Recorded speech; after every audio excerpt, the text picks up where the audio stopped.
It was a typical Monday morning at Harvard University, a prestigious school known for its rigorous programs and the fiercely competitive students who walked its hallowed halls. The lecture hall was full, the usual hum of students murmuring softly as they settled into their seats.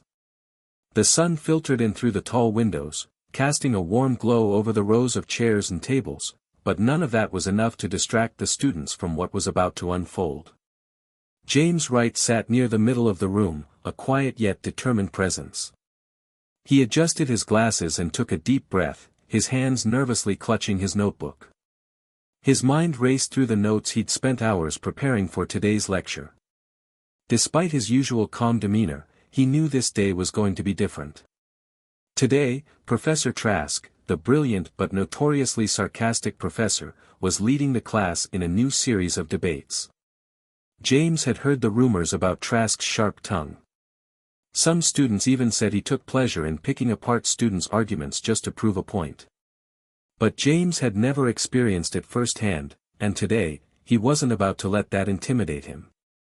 He had worked hard to be here, to prove himself. His family had sacrificed too much for him to throw it all away because of one professor's criticism. The class settled in as Professor Trask stepped to the front of the room.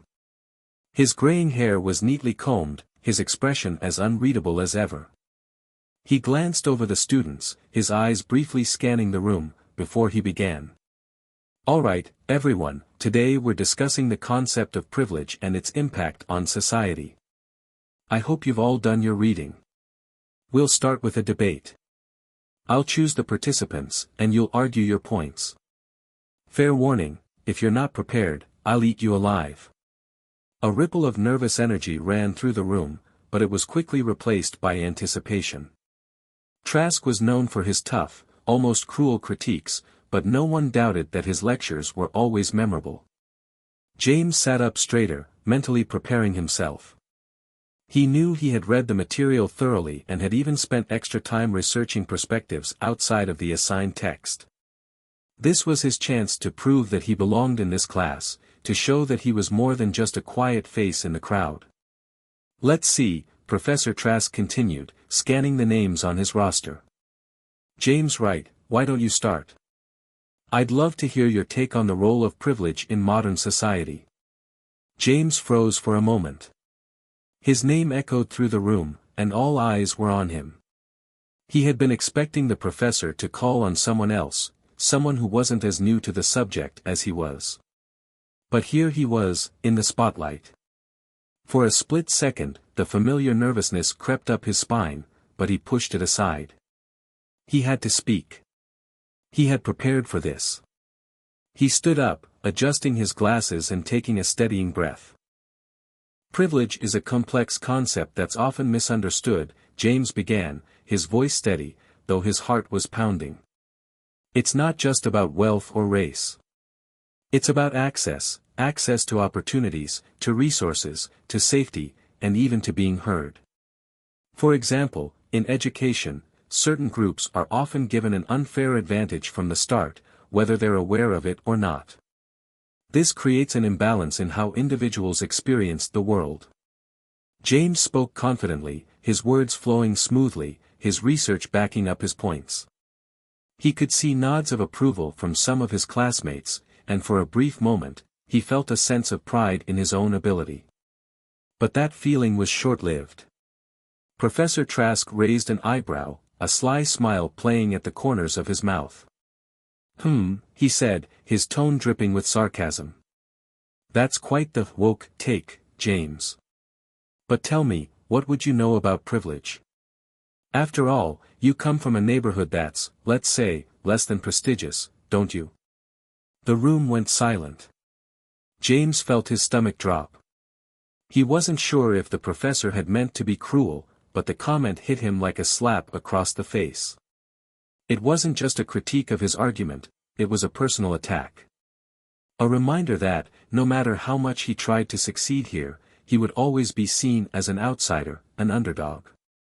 His classmates shifted uncomfortably, some glancing down at their notebooks, others at the professor, unsure of how to respond. James could feel the weight of their gazes on him, some sympathetic, some judgmental. His mind raced, but he forced himself to stay composed. "Professor Trask," he said, his voice calm but firm, "I believe my point stands. Privilege isn't about where you come from, it's about the advantages certain people have because of systemic factors, race, gender, wealth, and so on. That's something we all have to acknowledge if we want to understand the world better." Trask leaned back in his chair, his fingers steepled in front of him. "Interesting," he said, the mockery still evident in his voice. "But how can you claim to understand privilege when you've never lived with it? Maybe you should spend more time in the real world, James. The one that doesn't come with your safe little college bubble." The room fell into an uneasy silence. James felt a surge of heat rise in his chest, but he knew better than to lash out. This wasn't the time for an emotional reaction, it was the time to prove him wrong. But how? How could he change the perception that Professor Trask had of him? That was the question that would haunt him for the rest of the lecture. James barely heard him. His mind was still reeling from the unexpected attack. What was Trask trying to prove with those words? And more importantly, why did he feel so targeted?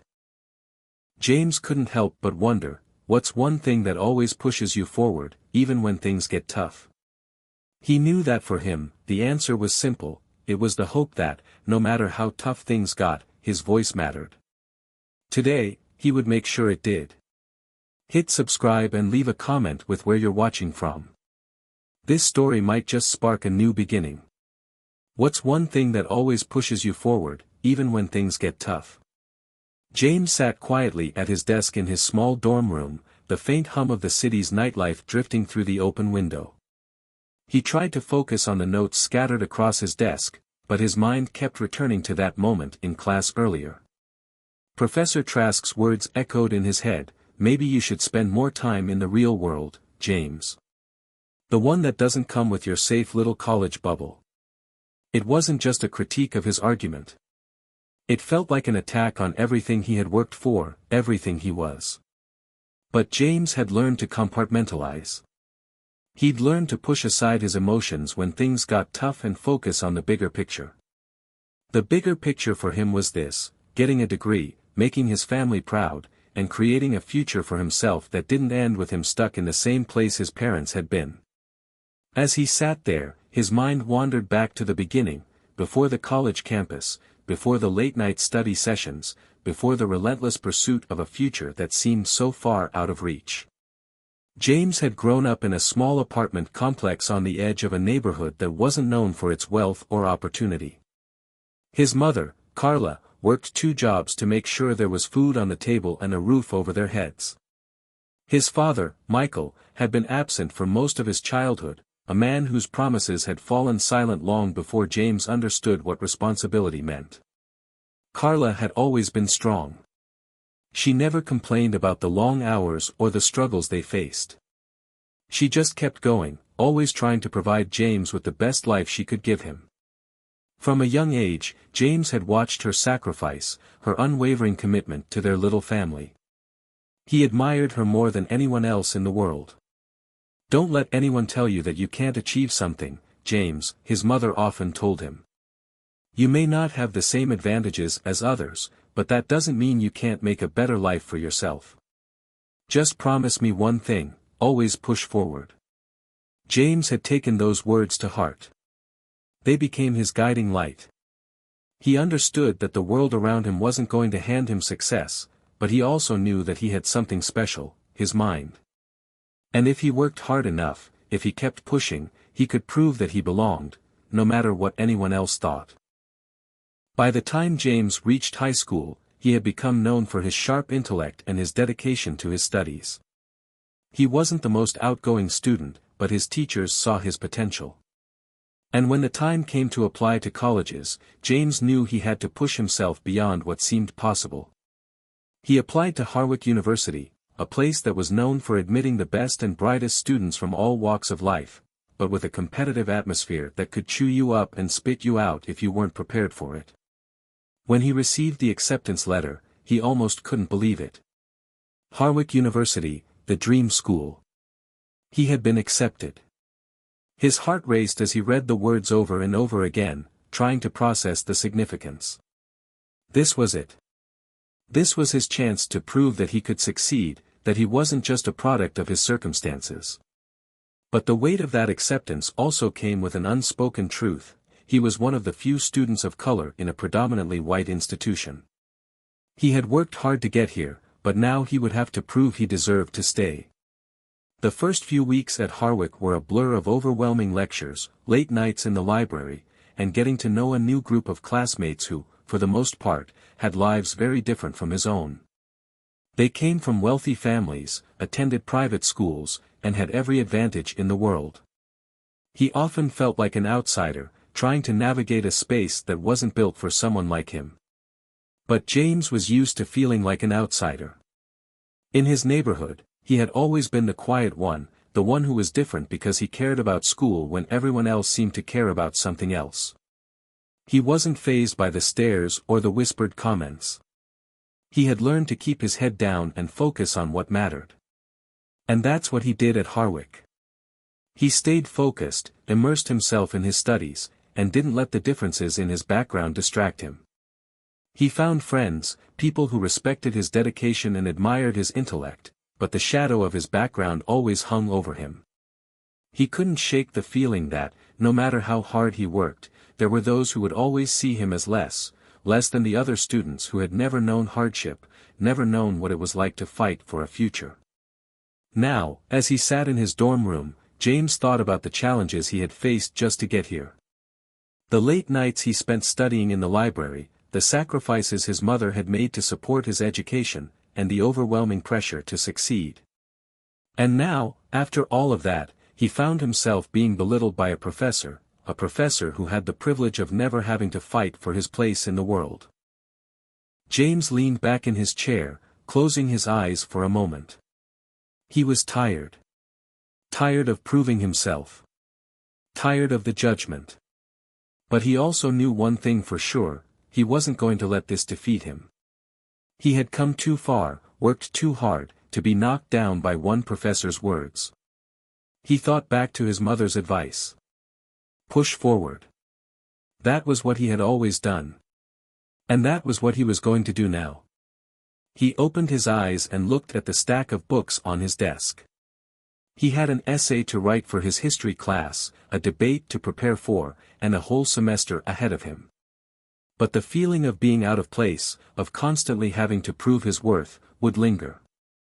The weight of it pressed on him as he thought about the road ahead. Still, James wasn't going to give up. Not now. Not ever. Hit subscribe and leave a comment with where you're watching from. This story might just spark a new beginning, he imagined the voice of the professor saying, taunting him. But he wasn't going to let this story be defined by the way others saw him. He would define it himself. He would push through, no matter how hard it was. Because for James, there was only one option: to move forward. And with that, he picked up his pen, ready to face whatever came next. The week that followed Professor Trask's pointed comments was one of the longest and most intense weeks of James's life at Harwick University. Every day, the weight of that moment in class seemed to hang over him, a dark cloud blocking out the sunshine of the campus that had once seemed so welcoming. The taunts, thinly veiled as questions of his background and privilege, echoed in his head. But the worst part wasn't just Trask's words, it was the silence that followed. The looks from his classmates, the hushed murmurs, the feeling that perhaps they saw him differently now. James had been the quiet observer before, the one who stood back and let others take the spotlight.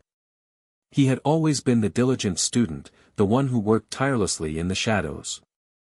But something in him had shifted after that moment. It was like the professor's words had planted a seed of doubt deep within him, doubt about his place here, doubt about whether or not he truly belonged.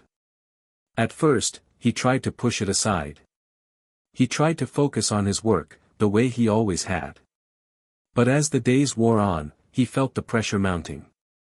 He couldn't escape the feeling that Professor Trask was waiting for him to fail, that his classmates were too quick to judge him based on where he came from, not who he was. Every time he raised his hand in class, he wondered if they were all secretly judging him. Did they think he was too soft to be here? Too unqualified to have earned his place? But then, a small glimmer of hope appeared. It came in the form of a group project. In one of his classes, the professor had announced that they would be working in small groups for the next assignment. James had been assigned to a group with 3 other students: Sarah, an outgoing history major, Ben, a quiet engineering student, and Emily, a communications major who was always eager to take the lead in group discussions. From the moment the group was formed, James could tell that Sarah and Emily were already sizing him up. It wasn't so much that they were rude, it was more like they were trying to determine whether he would be a liability to their grade or a worthy collaborator. The unspoken tension between them was palpable. But Ben, who was more reserved than the others, had no preconceived notions. He simply sat down next to James and started discussing the project. For the first time in what felt like forever, James felt a sense of relief. Ben didn't care where he was from. Ben wasn't going to judge him for his background. Ben just wanted to get the work done. And that was all James wanted too. As they began working on the project, something unexpected happened. Sarah, who had initially been skeptical about James's involvement, began to notice his insight. James had always been an excellent researcher, and his arguments were well thought out. His ideas contributed more to their discussions than any of them had anticipated. Slowly, the dynamic shifted. The group stopped seeing him as the outsider and started seeing him as an equal. But still, there were moments when James felt the sting of doubt. During one particular group meeting, Sarah, who had been particularly enthusiastic about their project, casually mentioned a controversial idea. "I just think it's funny that people think we should always be looking out for the underdog. It's like they want to make us feel guilty for things we can't control. Privilege is something everyone has to navigate, but it's not like it's all that deep." James froze. His stomach dropped. He knew Sarah didn't mean to hurt him, but those words felt like a direct slap to the face. The words underdog and privilege echoed in his mind, and for a moment, he felt like he was back in Trask's class, once again being reduced to a stereotype. His pulse quickened, but he refused to let the moment pass without saying something. "I think what you're missing is that privilege isn't about feeling guilty. It's about understanding that some people have more opportunities because of factors beyond their control. It's not about guilt, it's about awareness and empathy," James responded, keeping his tone steady despite the wave of emotions threatening to rise. Sarah blinked, surprised by his response, and then, to his relief, she nodded. "You're right. I see what you mean," she said quietly. But the moment lingered in the air, and James couldn't help but feel like the unspoken judgment was still there, just below the surface. The next few days felt like a tug-of-war for James. On the one hand, the group project was progressing well, and his classmates were beginning to recognize his contributions. On the other hand, the feeling of being out of place continued to gnaw at him. It was especially painful when it came to Professor Trask's classes. Trask seemed to delight in highlighting the differences between his students, and he took every opportunity to make cutting remarks about people's backgrounds, especially when it came to discussions of privilege. It was almost as if he were trying to bait his students into confrontation, waiting for someone to break under the pressure. One day after class, as James gathered his belongings, he overheard a conversation between 2 of his classmates. They were talking about the latest debate, and one of them was saying, "James was so passionate in that last debate, don't you think? But I'm still not sure if he has the right perspective. I mean, his arguments are well thought out, but it feels like he's missing something. Like, he's just saying what he thinks we want to hear." The other student, a quiet girl named Kate, replied, "Yeah, I don't know. He seems like the kind of guy who's always trying to prove himself. I get that he wants to fit in, but sometimes it feels like he's just trying too hard." James's heart sank. He hadn't expected this. He wasn't just an outsider in the professor's eyes, he was an outsider in the eyes of his peers, too. It didn't matter how hard he worked, how much he tried to prove that he belonged. In their eyes, he was still just a guy trying too hard to be someone he wasn't. With that, the anger that had been building up in James boiled over. He clenched his jaw, his fists tightening around the straps of his backpack. But just as quickly, he forced himself to take a deep breath. He wasn't going to let their words define him. He wasn't going to let them take away his drive. Instead, he made a silent vow to himself. If he was going to prove anyone wrong, it was going to be them. He wasn't here to play it safe or to blend in. He was here to stand out. And he would. He would show everyone, Trask, his classmates, and even himself, that he deserved to be here. James knew things couldn't stay the same. The words of his classmates had stung more than he cared to admit, but they also sparked something inside him, a fire that had been smoldering beneath the surface for weeks. He wasn't going to continue being the quiet, hard-working student who sat at the back of the classroom, blending into the background. He was done with letting others define his worth. The moment to change came sooner than he expected. It was a Friday morning, and the air on campus felt heavier than usual, thick with tension. James had barely slept the night before, spending hours perfecting his portion of the group project. It was one of the most important assignments of the semester, and he was determined not to let anything slip. He arrived at class early, just as the sun was rising over the campus. His thoughts were scattered, and he couldn't help but replay the events of the week, the group project, Trask's comments, the whispers of his classmates. It was all starting to feel like too much to handle. But as soon as he stepped into the classroom, he felt the familiar rush of adrenaline. This was his space. This was where he had to shine. Professor Trask entered the room shortly after, his presence commanding attention. The room fell silent, and the students adjusted in their seats, their eyes on him. Trask had that kind of effect, a quiet authority that made students both anxious and eager.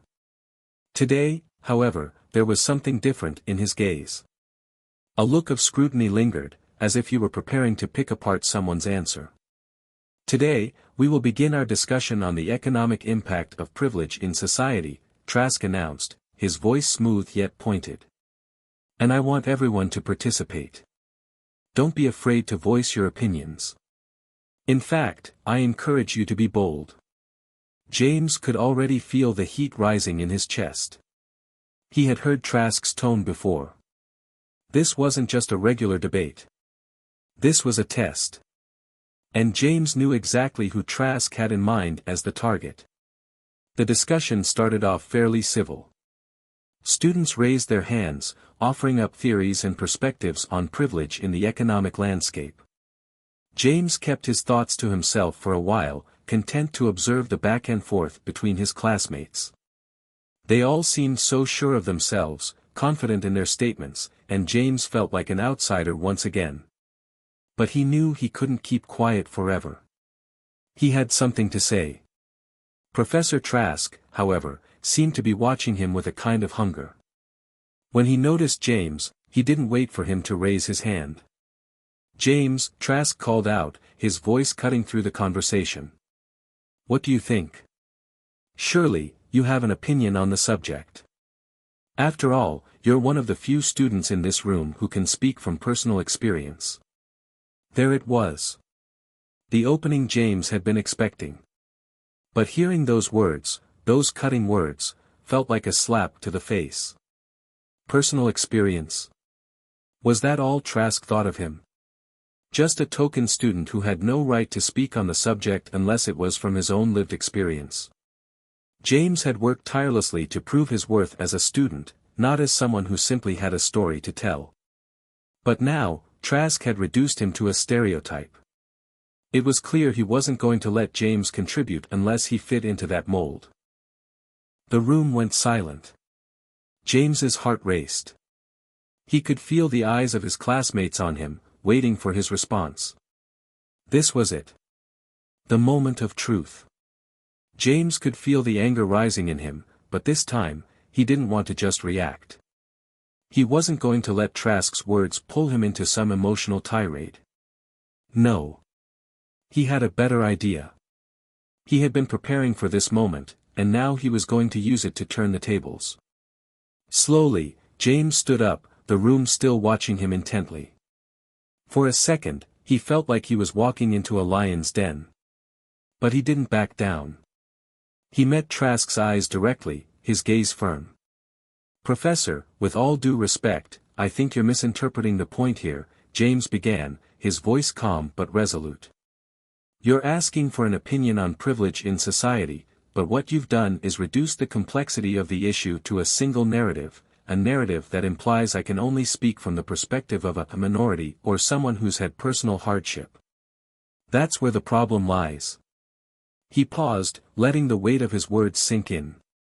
He could feel the tension in the air, the room hanging on every syllable. "Privilege isn't a one-size-fits-all thing," James continued.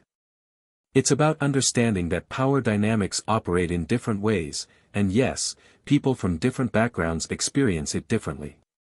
But it's not about just the hardships someone faces.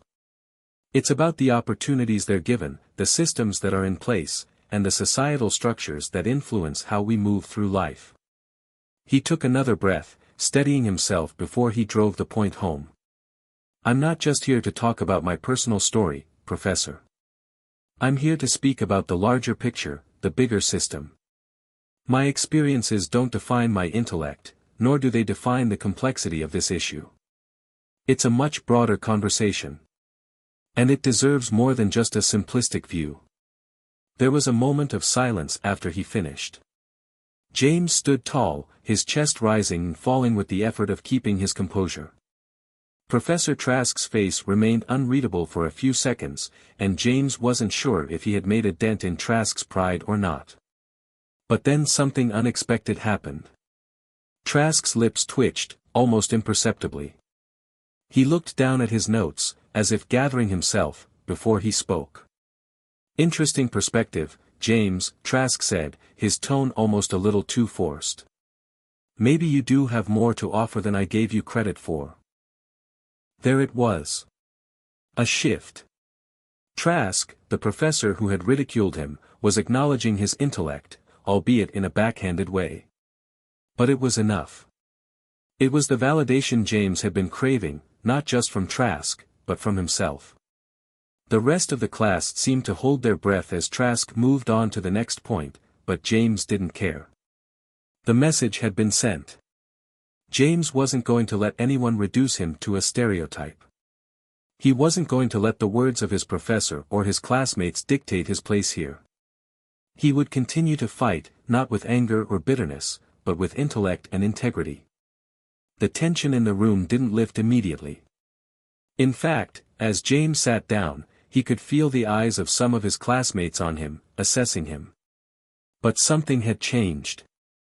Trask had been forced to take James seriously, even if he didn't entirely want to.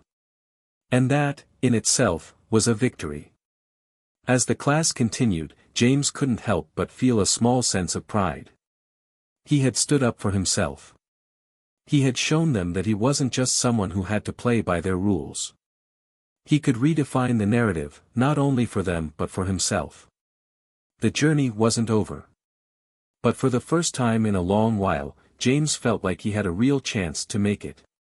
The days following James's confrontation with Professor Trask were a whirlwind. The sense of relief from having stood his ground lingered, but the aftermath was complicated. Some of his classmates had applauded his bravery, but others whispered behind his back, unsure whether to view him as a troublemaker or someone who had finally spoken up. Sarah, who had always been friendly with James, seemed more distant than before, and Emily, the communications major from his group, gave him a look of faint approval, though it was hard to decipher. But there was something deeper that James had realized in that moment. It wasn't just about Trask or his classmates, it was about him. The conversation in class, the self-doubt, the hesitation to speak his truth, all of it had pushed him into a corner. He had been so focused on fitting in, on being accepted, that he forgot what it felt like to stand unapologetically in his own skin. As the days passed, James felt something begin to shift.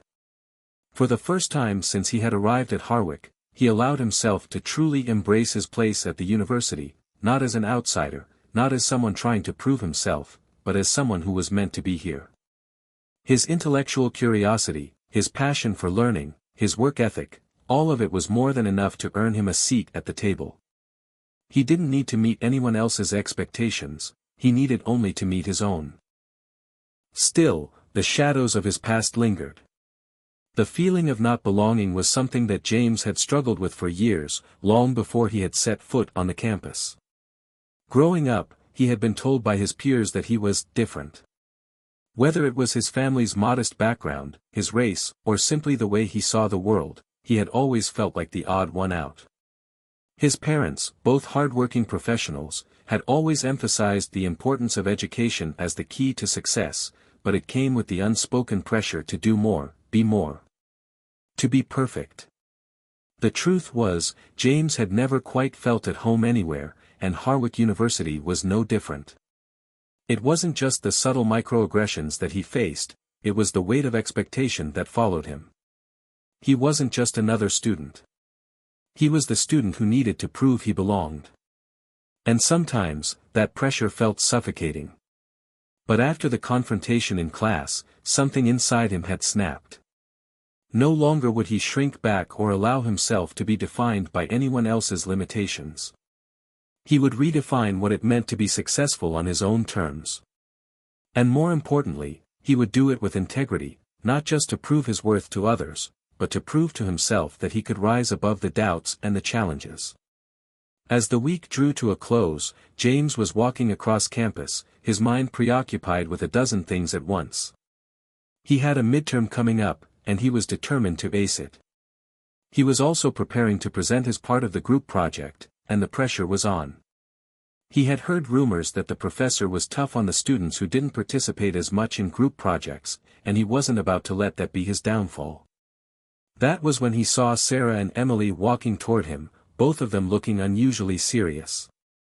It caught him off guard. He had expected to see Sarah around the library, but not Emily. The two of them approached him with tentative smiles. "Hey, James," Sarah said, her voice a little softer than usual. "Can we talk for a second?" James raised an eyebrow but nodded. "Sure, what's up?" Emily cleared her throat, glancing at Sarah for a moment before speaking up. "We've been talking, and we wanted to apologize. About the whole project and, the way things went down in class last week." James felt his heart skip a beat. "What do you mean?" "We didn't exactly make you feel welcome in the group," Sarah continued. "And honestly, we've been kind of distant, even though you were the one putting in all the work. I just wanted to say sorry if we made you feel like we didn't appreciate you." James's first instinct was to shrug it off. He didn't want to appear too eager to accept an apology. But at the same time, he appreciated the honesty. He could tell that both of them were sincere. "It's okay," he said, trying to keep his tone light. "I mean, it's not like you guys did anything terrible. But yeah, I definitely felt a little out of place." "We didn't mean to make you feel that way," Emily added quickly. "I think we both just didn't understand where you were coming from.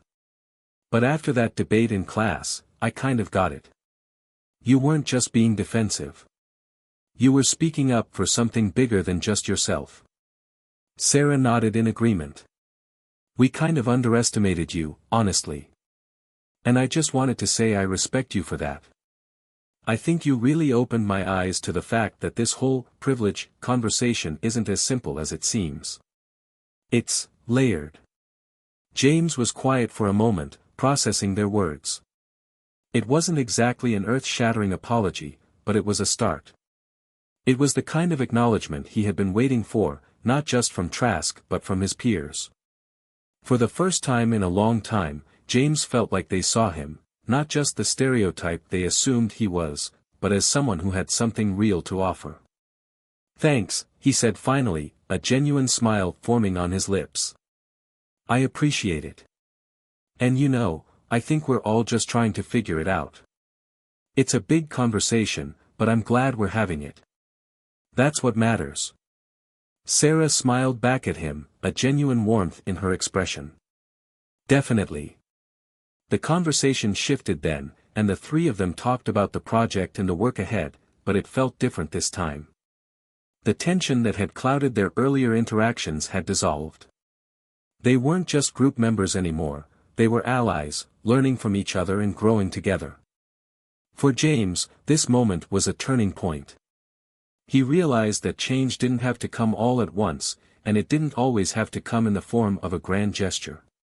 Sometimes, it was about small, everyday actions, like a simple apology or a willingness to see someone for who they truly were. It was the start of something new, a chance for him to finally build the kind of relationships he had always wanted. The next week passed in a blur of exams, assignments, and group meetings. James was feeling more confident, not only in his academic abilities but also in his place at Harwick. The tension that had surrounded him seemed to dissipate as he took charge of his own narrative. Still, there were moments of uncertainty, when he walked into a room full of unfamiliar faces, or when he felt that familiar, insidious sense of being out of place. But now, he didn't let those moments define him. James's group project, the one he had been working on for weeks with Sarah and Emily, was scheduled for a presentation next Monday. Their work had come together well. The three of them had managed to find common ground and were now presenting a well-rounded analysis of the topic. Even though he was confident in the work, James couldn't shake the feeling of unease. There was always the nagging worry of how the professor would respond, especially after the heated exchange in class just a few weeks ago. Would he see their project as an intellectual victory, or as just another attempt to challenge the status quo? On the day of the presentation, James walked into the classroom feeling a mix of excitement and dread. The project was solid. There was no question about that. But he knew that how they presented it would matter just as much as the content itself. The stakes felt high, especially considering the tension between him and Professor Trask. James couldn't help but wonder whether the professor was still harboring any animosity from their earlier encounter. The classroom was filled with the usual buzz of students talking among themselves, waiting for class to begin. Professor Trask was seated at his desk, flipping through a stack of papers. When he looked up and saw James enter, their eyes met for a moment. Trask's expression was unreadable. James tried not to let the brief exchange unsettle him. He had already made it clear that he wouldn't be intimidated. But now, as he prepared to face his professor again, the pressure felt palpable. "All right, everyone," Professor Trask announced as the bell rang. "Settle down, please. Today's the day for group project presentations. I expect everyone to contribute equally. Remember, the quality of your presentation is just as important as the research. Let's begin." James, Sarah, and Emily exchanged quick glances before standing up to head to the front. They had rehearsed this presentation countless times, but the nerves were still there. As they set up their materials, James couldn't help but feel his heart rate increase. The projector hummed to life, and the lights dimmed. Sarah took the lead in introducing their project, her voice steady but filled with enthusiasm. James could see that she was confident, more so than he had ever expected. Emily followed up with a brief overview of their key points, laying out the major arguments of their presentation. Finally, it was James's turn. He had always been the more reserved member of the group, the one who liked to stay behind the scenes, but today, he was determined to make his mark. He stood up and moved to the front of the room, his notes in hand. As he looked at the class, he could feel his nerves slip away. This was his time to shine. Today, we're discussing the role that economic privilege plays in shaping access to higher education, James began, his voice clear and confident. The study of privilege often focuses on the obstacles individuals face, but it's equally important to understand the structural advantages certain groups have. And those advantages often come at the expense of others. He went on to explain the key points of their research, speaking with a passion that he hadn't felt in a long time. As he presented, he could feel his own understanding of the subject deepen. The words came easily, not because he had memorized them, but because he truly believed in what he was saying. This wasn't just about a grade or impressing Professor Trask. This was about making a difference. This was about challenging the systems that perpetuated inequality. James finished his portion of the presentation with a call to action. If we are to truly address economic disparity, we must first recognize that higher education is not equally accessible to all. The first step is acknowledging the power structures that exist, and then working to dismantle them. The room was silent for a moment. James glanced at his group members, who were both nodding in approval. He could see that the rest of the class was engaged, their attention focused on him. It was a powerful feeling, the sense that he had not only conveyed his thoughts but had also made an impact. Professor Trask was the first to break the silence. He looked at James with a raised eyebrow, his expression guarded. "Well," he said slowly, "that's certainly an interesting perspective, James. But I'm curious, how do you propose we go about dismantling these power structures, exactly? You've laid out the problem, but what's the solution?" James paused for a moment. It was the exact question he had been waiting for, and while he wasn't entirely sure how to answer it, he knew he couldn't shy away. This was his opportunity to speak truthfully about the way forward. "I believe the first step is acknowledging that privilege exists in the first place," James replied. "Once we recognize that, we can start having conversations, real conversations, about what access to education should look like. From there, we need to push for policy changes that level the playing field. Whether that's through financial aid reform or changes in admissions processes, or even support systems that help students who don't have the same advantages." Professor Trask considered this for a moment before nodding. "I see. Well, I can't say I agree with everything you've proposed, but I appreciate the depth of your response. You've clearly put a lot of thought into this." His tone wasn't as dismissive as it had been in the past. In fact, it almost sounded respectful. It was a small shift, but it didn't go unnoticed by James. After the presentation, Trask gave the group a few brief comments. "You've all done well," he said, his gaze lingering on James. "It's a topic that needs more exploration. I'll give you credit where it's due." As the class filed out, Sarah and Emily both turned to James, their faces filled with pride. "You were amazing," Sarah said, her smile wide. "I think Trask actually respects you now." James shrugged, trying to downplay it. "I'm just glad it went well. But yeah, I think we got through to him." Emily nodded in agreement. "You definitely did. And you got us all to think about this issue in a way we hadn't before." For the first time in a long time, James felt a sense of validation. It wasn't just about proving himself to others, it was about proving to himself that he could do this.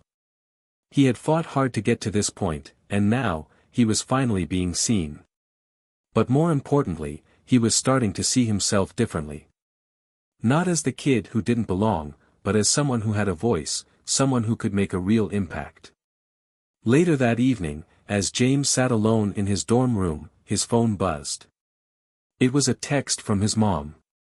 "I saw your presentation video online today. You did a great job, James. I'm so proud of you." A lump formed in James's throat as he read the message. He had always wanted to make his family proud, and now, he realized that he had done something worth celebrating. Maybe, just maybe, this was the beginning of something bigger.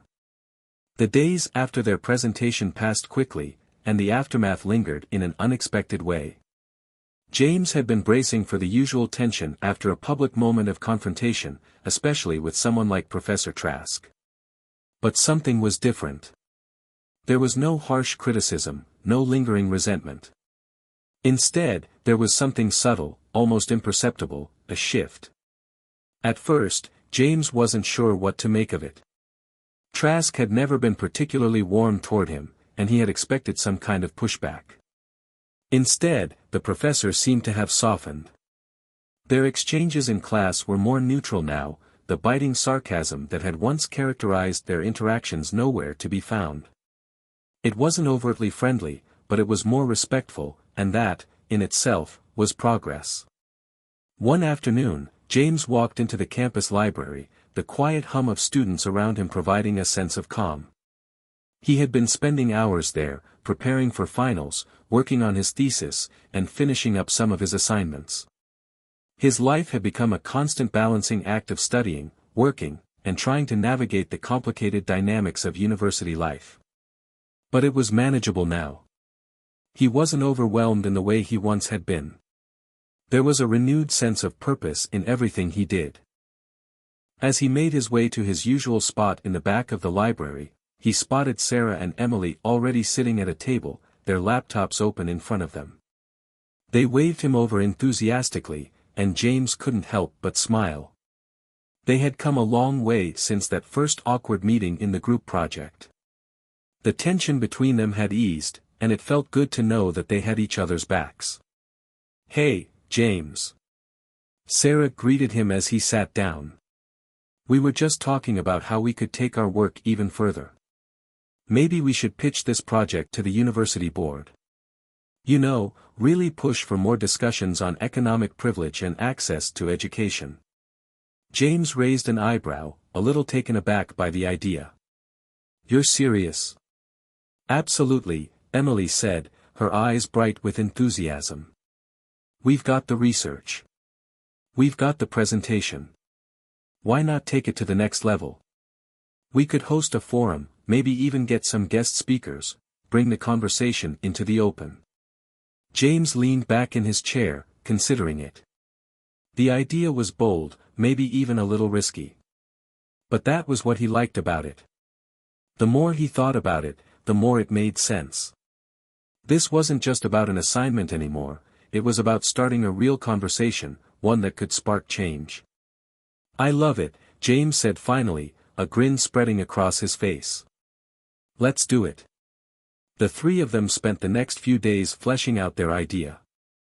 They met with professors who could help them organize the event, reached out to student organizations, and crafted a pitch for the university administration. Every step felt like a breakthrough, an affirmation of the path James had been walking. What started as an academic exercise had now become a movement, one that had the potential to resonate far beyond the confines of their classroom. In the midst of all the excitement surrounding their project, something unexpected happened. James received an email from Professor Trask. The subject line was simple: meeting request. It was brief, but it sent a jolt of anxiety through him. Was this a follow-up to the project? Or perhaps a reprimand for something he had said during the presentation? He had spent the past few weeks stewing over what had transpired between them. Was Trask merely tolerating him now? Or had he truly changed his stance on the issues James had raised? The uncertainty gnawed at him, and he couldn't shake the feeling that the professor's request for a meeting was more than just a formality. James arrived at Trask's office the following afternoon, feeling the familiar anxiety creeping up his spine. The door was slightly ajar, and he knocked lightly before stepping inside.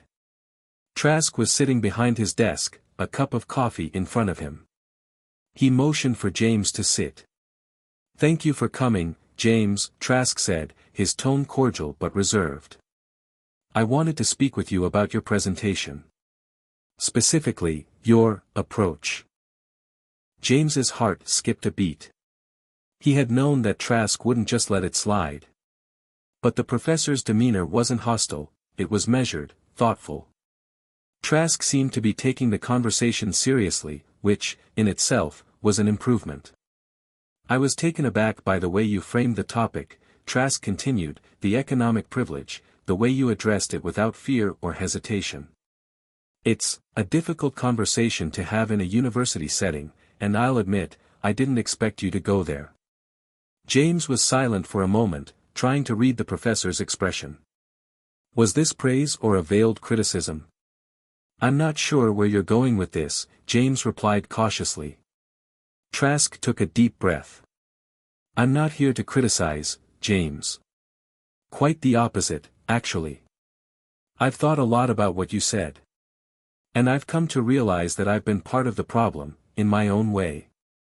The classroom is a space where we're supposed to challenge ideas, right? But I've been complacent, even when I knew that certain issues needed to be addressed more openly. James's eyes widened. This was not the response he had expected. Trask, admitting to complacency.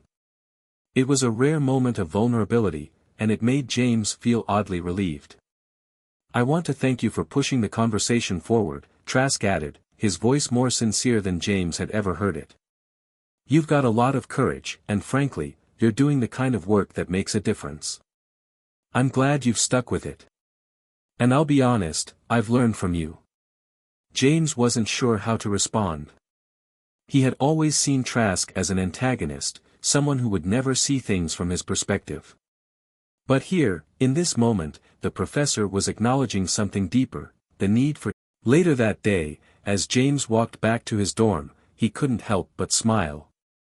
This was it, the moment when things had truly begun to shift. He had gone from being the student who didn't belong to someone whose voice could make a real difference. The journey wasn't over, but for the first time in a long time, James felt that he was on the right path. And it wasn't just about proving others wrong, it was about proving to himself that he could achieve something meaningful. The ripple effect of his words and actions was starting to spread, and he had only just begun. It had been 2 weeks since the meeting with Professor Trask, and the forum Sarah, Emily, and James had worked tirelessly to organize was finally drawing near. They had spent countless hours finalizing the details, reaching out to professors, gathering materials, and promoting the event across campus. The anticipation was palpable. What had started as a simple classroom presentation had now blossomed into something much bigger, something that could have a lasting impact on the university. James felt a combination of excitement and nervousness as he walked to the lecture hall that afternoon. He had no idea what to expect. Would students show up? Would the administration take them seriously? The stakes felt much higher than he had anticipated when they first pitched the idea. But as he passed through the campus quad, he couldn't ignore the overwhelming sense of pride that had been building inside him. This wasn't just about him anymore, it was about a collective effort, a movement. Sarah and Emily were already in the lecture hall when James arrived. They were busy setting up, arranging chairs, and making sure everything was in place. The large projector screen was positioned at the front of the room, and a group of student volunteers was handing out flyers to anyone passing by. "Hey, James!" Sarah called out as he walked in. "Everything's coming together. We've got more RSVPs than we expected." James smiled, feeling a surge of energy. "That's awesome. How's the setup going?" "Almost done," Emily replied. "The guest speakers are on their way, and the panelists should be here soon." James nodded, taking a deep breath. This is really happening. Just then, Professor Trask walked in, looking slightly out of place in his usual black suit and tie. He was carrying a stack of papers under one arm, but he had a thoughtful expression on his face. James stood up to greet him. "Professor," James said, his voice filled with a mixture of respect and gratitude. "Thanks for coming." "Of course," Trask said, adjusting his glasses. "I said I'd support you, didn't I? Besides, this is an important conversation. I'm here to learn just as much as anyone else." James was surprised by the professor's words. It wasn't often that someone in his position admitted to being willing to learn from a student. But here was Trask, showing up and offering genuine support. "I really appreciate it," James replied, a little stunned. "Your support means a lot to us." Trask gave him a small smile before taking a seat at the back of the room. "Let me know if there's anything I can do to help. I'm looking forward to what you've put together." The next hour passed in a blur of final preparations. Students began to trickle in, filling the lecture hall with chatter and excitement. The event was packed, with more people showing up than James had anticipated. A mixture of students, faculty, and administrators were present, creating an energy that James couldn't quite describe. There was an electric buzz in the air, everyone seemed eager to engage, to talk about the issues that had long been ignored. Finally, the event was ready to begin. James, Sarah, and Emily stood at the front of the room, standing behind a podium with a microphone. The crowd quieted as they prepared to kick things off. "Good afternoon, everyone," James said, his voice projecting across the room. "Thank you all for being here today. We're here to talk about a topic that affects each and every one of us, whether we realize it or not. Economic privilege and access to higher education are issues that are far too often overlooked, but they are issues that must be addressed if we're going to make meaningful change in our society." He paused for a moment, taking a deep breath before continuing. "This forum is about challenging the systems that perpetuate inequality, about pushing for greater transparency and fairness in how we think about education. We're not here to blame anyone, we're here to start a conversation. A conversation that needs to happen. And it starts right here, right now." The room was quiet as James spoke, the weight of his words sinking in. The audience, made up of students who were often too overwhelmed with their own struggles to think about the bigger picture, seemed to hang on every word. James felt a new sense of responsibility in that moment. He wasn't just a student anymore. He was someone whose voice had the power to inspire others, to challenge the status quo. After his introduction, Sarah took over. She outlined the key findings of their research, discussing the disparities in access to higher education and how economic privilege affected students from lower-income backgrounds. Emily followed, providing real-life examples of students who had struggled to afford tuition, textbooks, or even basic necessities. The stories were powerful, raw accounts of hardship and resilience that painted a picture of the everyday realities many students faced. The forum was structured as a panel discussion. They had invited several faculty members, including Professor Trask, to engage with the audience and provide their perspectives. James was a little nervous about how the professors would react, especially Trask. Would they challenge everything the students had said, or would they be receptive? As the panel began, James sat back and listened carefully. One by one, the professors shared their thoughts on the issue. Some were cautious, suggesting that structural changes might take years to implement. Others were more open, offering suggestions on how to reform financial aid policies or make universities more inclusive. The discussions were rich, thought-provoking, and at times, heated. But through it all, there was a sense that something was shifting, that, for once, the conversation was moving in the right direction. When it came time for the audience to ask questions, James was amazed at how engaged everyone was. Students asked insightful questions, and the panelists responded with sincerity. It was clear that this wasn't just a one-time event, it was the beginning of something bigger, something that had the potential to create lasting change. Finally, it was Trask's turn to speak. James watched as the professor stood up and adjusted his glasses, his usual stern demeanor softened by the warmth in his voice.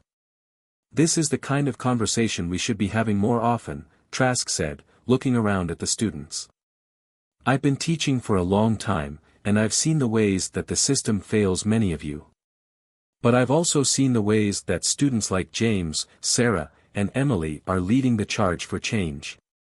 This isn't an easy discussion, but it's a necessary one. And I believe it's a conversation that should extend beyond this room."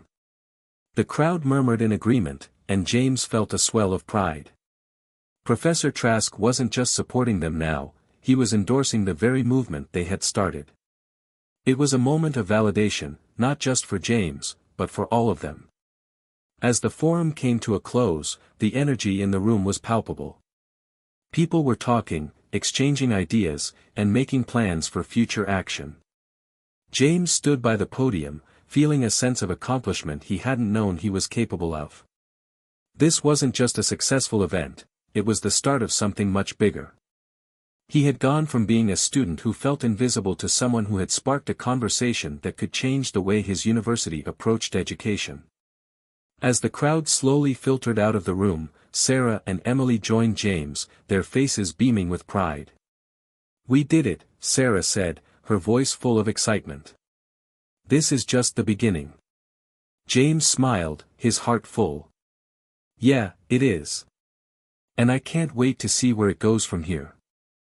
Later that evening, as James sat on the steps of the lecture hall with his friends, he couldn't help but reflect on how far he had come. He had walked into Harvard University as an outsider, unsure of whether he belonged. But now, he was part of something larger than himself. The conversation had started, and the ripple effect had only just begun. The days following the forum felt like a blur of emails, follow-up meetings, and ongoing discussions about the issues they had raised. The feedback from the forum had been overwhelmingly positive, with both students and faculty members reaching out to express their support. It was evident that the conversation James, Sarah, and Emily had started was gaining traction. But with this newfound attention came a new set of challenges. James found himself juggling a variety of responsibilities. There were the usual demands of his academic life, homework, exams, thesis work, but now there were additional expectations. The university administration had taken note of their forum and asked to meet with them to discuss potential ways to implement some of their ideas on a larger scale. It was a sign of progress, but it also meant that James had to prepare for even more scrutiny. The pressure was starting to weigh on him. He hadn't expected his project to gain this much attention, and now that it had, the stakes felt much higher. As he sat in his dorm room one night, staring at his laptop, he could feel the tension mounting. What if they failed? What if the administration didn't take them seriously? What if the momentum they had built fizzled out? He thought back to that moment when he first spoke up in Professor Trask's class. It had been a leap of faith, standing up in front of everyone, challenging a system that seemed too big to change. But it had paid off. Now, it was time to take that leap again, but this time, it would be on a much bigger stage. The phone buzzed on his desk, snapping him out of his thoughts. He glanced at the screen. It was a message from Sarah. We need to talk. Big meeting tomorrow. Be ready. James raised an eyebrow. Big meeting? He quickly typed back, asking for more details. The administration wants to meet with us. They want to talk about the forum and what we can do next. I'm freaking out, James. James's stomach tightened. The administration? This was the big league. He quickly typed back, don't worry. We'll handle it. Let's meet before, go over everything. After hitting send, James sat back in his chair, trying to calm the swirling thoughts in his mind. This was the moment they had been working toward, the moment where their ideas could go beyond the classroom and actually start changing the system. But with that opportunity came the very real possibility of failure. What if the administration was only interested in appeasing them, not actually making change? What if they were just going to take their ideas and make empty promises? He shook his head, trying to push the negative thoughts away. They had come this far, and they couldn't back down now. They had already challenged the system, they couldn't stop just because things were getting difficult. The next day, Sarah, Emily, and James met up in the library before the meeting. They reviewed their notes, discussed potential questions, and rehearsed their talking points. They all agreed that they had to make sure the administration knew that this wasn't just a one-time project, it was the beginning of a movement that would push for real change at the university. As they walked to the administration building, James could feel the weight of the moment pressing down on him. This was it. The chance to make a lasting difference. They entered the building and were escorted to a large conference room where several key administrators were waiting for them. The room was sterile, the walls lined with polished wood and neutral-colored furniture, but the atmosphere inside was anything but calm. The university's vice president, Dean Thompson, was seated at the head of the table, flanked by several other senior faculty members. Welcome, everyone, Dean Thompson said, his voice warm but formal. We've been following the success of your forum, and we're interested in hearing more about your ideas. What do you envision as the next step in addressing economic privilege and access to education? James took a deep breath, feeling the gravity of the question. Sarah and Emily sat beside him, each of them prepared to speak up. They had practiced this moment over and over again, but now that they were here, in the presence of powerful university leaders, it felt different. "We envision a series of initiatives that will create real, tangible change," James began, his voice steady despite the nerves. "It starts with making education more accessible, not just in terms of tuition but in terms of resources. We need to ensure that students from all socioeconomic backgrounds have access to the tools they need to succeed, whether that's financial aid, mentorship programs, or access to affordable textbooks." Sarah nodded and added, "We also think it's crucial to address the cultural aspects of education. There's a stigma around financial need, and it's important to create a more inclusive environment where students don't feel marginalized because of their economic status. We want to foster a campus culture where every student feels valued and supported, no matter their background." The administrators listened intently, but James could tell that some were skeptical. Dean Thompson raised an eyebrow and leaned forward slightly. "These are ambitious goals, no doubt. But how do you propose we begin making these changes? The university has limited resources, and implementing broad reforms takes time. What's the first step?" James exchanged a quick glance with Sarah and Emily before speaking again. "We understand that change takes time, but it's important to start somewhere. The first step could be something as simple as creating a campus-wide task force focused on economic access and privilege. This group would be responsible for researching and proposing new policies and initiatives, and it would include students from diverse backgrounds who can provide first-hand insight." Emily spoke next. "We also believe that increasing transparency in the financial aid process would be a major step forward. Too many students don't understand how their financial aid packages are determined, and that leads to confusion and distrust.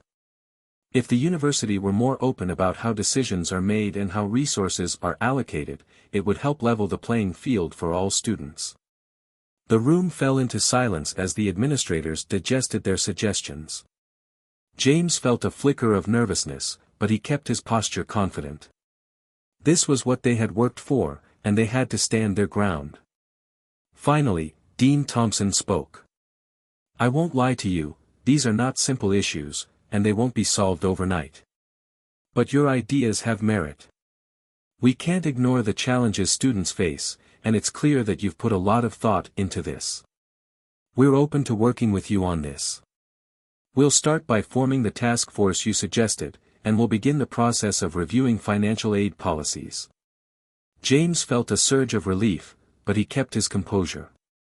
"Thank you," he said, "we're ready to help however we can." As they walked out of the meeting, the three of them exchanged looks of disbelief. This was happening. Their work was starting to make a difference. But they also knew that this was just the beginning. There was still so much to be done, and the road ahead would be long and filled with challenges. But as they left the administration building, a sense of hope settled over James. Change was possible. They were on the right path. They had just taken the first real step toward changing the future of higher education, and they weren't going to stop until they saw it through. The news about the university administration's approval of their proposed task force spread quickly across campus. For the first time in a long while, students were talking about something beyond midterms or spring break plans. They were talking about real change.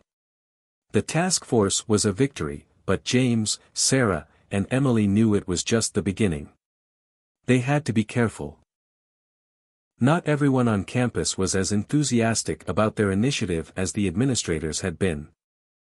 It didn't take long for the resistance to make itself known. James first noticed the shift when he entered his next economics class. Professor Trask was still showing support, but there was a noticeable coolness from a few of the other students. They would glance at him with disdain or shake their heads when they thought he wasn't looking. He overheard snide comments about his social justice project and how it was just another woke movement trying to fix something that wasn't broken. It stung. He had expected some pushback, but hearing it in such a personal way made him second-guess his own resolve. It was one thing to face challenges from the administration, it was another thing entirely to feel like his peers were turning on him. But it wasn't just the students in his economics class. There were murmurs of dissent everywhere. Rumors started circulating that the task force was just a political move to appease the student body, a way to look progressive without actually changing anything. There were even whispers that the administration had no intention of following through and that the task force was a mere public relations stunt. James and Emily met up after class one day to talk about it. "I can't believe the stuff people are saying," James said, frustration evident in his voice. "It's like they think we're just doing this for attention or something. I didn't sign up for this to become some political game." Emily nodded. "I know. It's tough. But we have to remember why we're doing this. We're doing it for the students who don't have a voice. We're doing it for the people who struggle every day just to stay in school." I know, James replied, running his hands through his hair. "But it's hard when it feels like everyone is against you. I thought we were making progress, but now it feels like we're walking into a brick wall."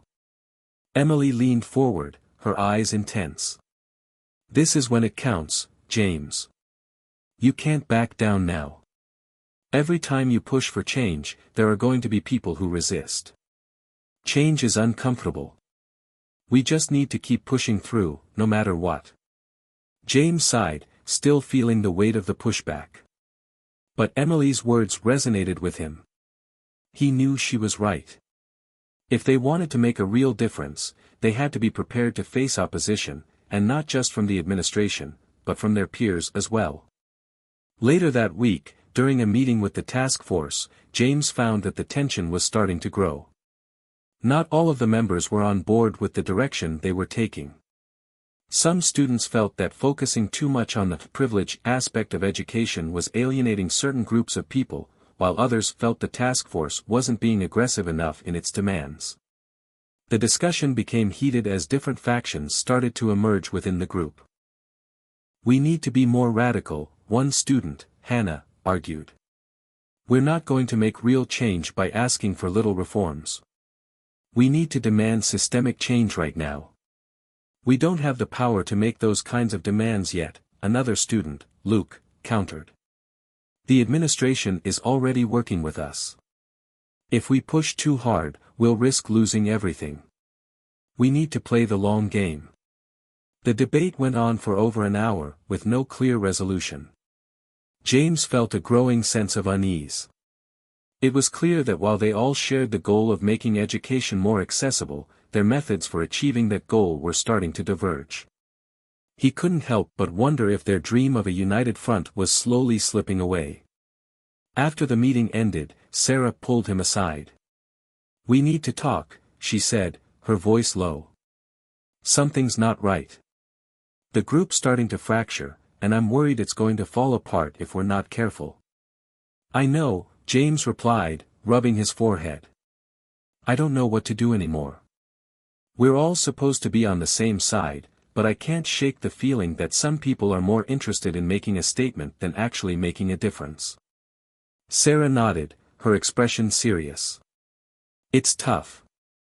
I think we all need to remember why we're here in the first place. If we lose sight of that, we'll end up just like the people who came before us, talking about change, but never actually doing anything about it." James sighed. "You're right. But what if we don't have enough power to actually make a difference? What if all of this is just a waste of time?" Sarah placed a hand on his shoulder. "I don't think it's a waste of time. We're already making progress. The fact that we even have a task force in the first place is a huge step. We just need to stay focused and not let the noise distract us. You've already done more than most people could dream of doing. Don't let the negativity make you forget that." As they parted ways, James felt a little more centered. It wasn't easy, but he knew that they couldn't afford to let the resistance take away their focus. The work they were doing was too important, and the stakes were too high. The next day, as James walked through campus, he overheard more conversations about the task force, more complaints and doubts about the project. But this time, something was different. He wasn't as shaken by it. He realized that this was part of the process. Change was never easy. And the harder they fought, the more resistance they would face. Later that week, they met with Dean Thompson and some of the other key administrators again to follow up on their progress. There was a sense of cautious optimism in the air as the team discussed their next steps. James was pleasantly surprised when Dean Thompson said that they were already looking into the financial aid transparency proposal and would be meeting with the relevant departments to explore possible changes. "We're committed to making progress, but we also need to be realistic," Dean Thompson said, his voice calm but firm. "The issues you're raising are complex, and they won't be solved overnight. But I want you to know that we are taking this seriously." James felt a surge of hope. Maybe it was going to take time, but the fact that they were having these conversations at all was a sign that things were moving in the right direction. But even as he left the meeting, the echoes of doubt and resistance lingered. He couldn't let them distract him. The path ahead was difficult, but it was the only path that would lead to real change. And he was determined to see it through. As he walked across campus that afternoon, the weight of the challenge seemed a little less daunting. Change, he realized, was never easy. But it was always worth fighting for. With each step he took, James knew one thing for sure: he wasn't going to stop now. Hit subscribe and leave a comment with where you're watching from. This story might just spark a new beginning. What's one thing that always pushes you forward, even when things get tough? The following weeks were a blur of meetings, protests, and endless discussions on how to push the task force's initiatives forward. James had grown used to the constant ebb and flow of criticism and support, but one thing had become clear: the task force's success was far from certain. While there were many students who believed in their vision, there were just as many who seemed determined to see it fail. One afternoon, as James sat in the campus cafe with Sarah and Emily, he could feel the exhaustion creeping in. The pressure had started to feel like a heavy weight on his shoulders. With exams just around the corner, the task force's demands were only growing, and he was struggling to keep up with it all. "I'm not sure how much longer I can keep doing this," James confessed, his voice tight with frustration. "It's like we're running in circles. Every time we make progress, there's more resistance, more people who just don't care." Sarah frowned. "I get it, James. It's exhausting. But we knew this wasn't going to be easy. The harder we push for change, the more pushback we'll face. It's part of the process." "I know, but it's hard," James said, rubbing his temples. "I feel like we're doing all this work and it's still not enough. People just don't get it. They don't see the bigger picture." Emily, who had been quiet until now, spoke up. "But the bigger picture is what keeps us going. We have to remember why we're doing this, why we started in the first place. If we let the resistance break us, then they've won." James looked at her, the fire in her eyes reminding him of the passion that had driven them all from the beginning. She was right. They couldn't let the negativity win. Not now. Not after everything they had fought for. He took a deep breath. "You're right. We can't give up. We've come too far to turn back now." As the semester progressed, the task force's work became even more difficult. Despite their best efforts, the university's response to their suggestions remained slow and, at times, apathetic.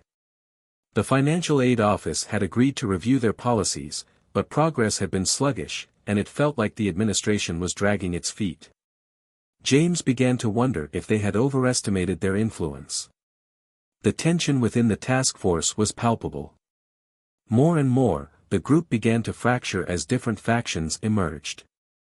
Some members wanted to take a more radical approach, pushing for protests and direct action.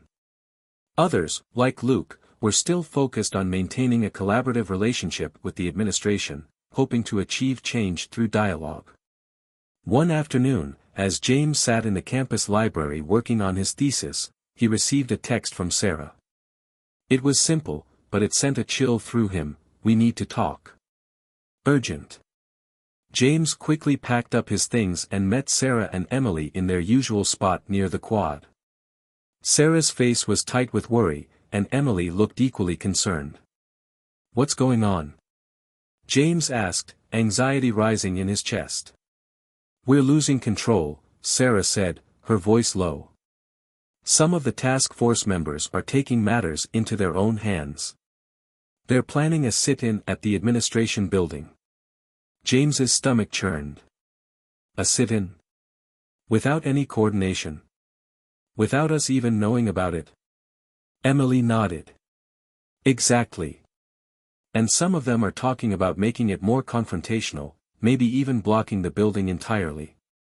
It's not going to end well, James. We'll lose any leverage we have with the administration if this goes sideways." James's mind raced. He understood the frustration, he felt it himself every day, but this wasn't the way to solve the problem. They needed to work together, not divide the group further. "We have to stop them," James said, his voice firm. "We can't let it turn into something that'll hurt our cause." The three of them hurried to the meeting location where the planning was taking place. It was a small room in one of the campus buildings, and the atmosphere was tense. As soon as they walked in, they could feel the divide. Some students were all for the sit-in, others looked uncomfortable with the idea but were reluctant to speak out. Hannah, one of the more outspoken members of the task force, stood up as soon as they entered. "This is the only way we're going to get the administration to listen," she said, her voice hard. "They don't care about our ideas unless we make them uncomfortable." "That's not true," James countered, trying to keep his voice steady. "The administration is listening, but we need to approach this in a way that doesn't alienate them or the rest of the student body. A sit-in isn't the answer." "That's easy for you to say, James," Hannah shot back. "You've always been the one to play nice with the administration, always thinking that talking to them will fix everything. But guess what? It hasn't worked so far. We've been talking for months and getting nowhere." The room fell into silence. James could feel his frustration rising, but he kept his composure. "I'm not saying we give up on the task force, but we can't just throw everything we've worked for out the window because we're frustrated. This isn't about winning an argument, it's about making lasting change. A sit-in might feel like a victory in the moment, but it'll set us back in the long run." Sarah stepped forward, her voice calm but assertive. "James is right. We're at a crossroads right now. We can either keep pushing for real, sustained progress through dialogue, or we can let this project implode. But if we go down the path of confrontation without a plan, we risk losing everything we've worked for." A murmur of dissent spread through the group. Some students were nodding in agreement with James and Sarah, while others were growing more agitated. "We need to be smart about this," Emily added, her eyes scanning the room. "We've got something real here. We've made progress with the administration. But if we lose control of this group, we lose everything." The conversation went on for what felt like hours. Eventually, the group came to a tense agreement: the sit-in would not happen, at least, not under the task force's banner. But James knew that the tensions within the group were far from resolved. They had barely avoided a crisis, but the situation was far from stable. As the meeting broke up, James, Sarah, and Emily stood together in the hallway, exhausted but determined. "That was too close," Sarah said, shaking her head. "We're not out of the woods yet," James replied, his voice heavy. "We've got a long way to go. But we can't let this break us. We have to stay focused." Emily sighed, her voice filled with a quiet resolve. "The fight's just begun, but we can't let the resistance win. We've got to keep pushing. For the people who need us to succeed." James nodded. He didn't know what the future held, but he knew one thing for sure: they couldn't back down now. Not when they were so close. The resistance would keep coming, but they would keep fighting. The stakes were too high, and the people who believed in their mission were depending on them. They had reached their breaking point, but they weren't broken. Not yet. The following days were a whirlwind of activity. The task force, after narrowly avoiding a public showdown over the sit-in, had managed to re-establish some semblance of unity. James, Sarah, and Emily had worked tirelessly to smooth over the rift within the group. It wasn't easy, but they knew that unity was the only thing that could bring them closer to their goal. Despite the tension, they were making progress. The administration had agreed to open more transparent discussions about the financial aid system and, most importantly, had allowed the task force to present a detailed proposal to reform how scholarships and grants were allocated. But it felt like progress came in small, incremental steps, each one forward, but always with the potential for a misstep that could unravel everything. James couldn't shake the feeling of exhaustion. His classes, his thesis, and the pressure of leading the task force had begun to wear on him. As much as he loved the idea of creating lasting change, he couldn't deny how overwhelming it had become. And it wasn't just him. Sarah and Emily were feeling it too, each of them balancing their own personal struggles while trying to keep the task force moving forward. One evening, after a long day of meetings, James found himself walking across campus, trying to clear his head. The cool spring air bit at his skin, but he hardly noticed. His mind was too occupied with the weight of everything happening around him. The task force's progress was important, but he couldn't help but wonder if it was worth sacrificing so much of himself to make it happen. He stopped by a small bench near the fountain and sat down, leaning his elbows on his knees. His phone buzzed in his pocket, and he fished it out, surprised to see a message from Dean Thompson.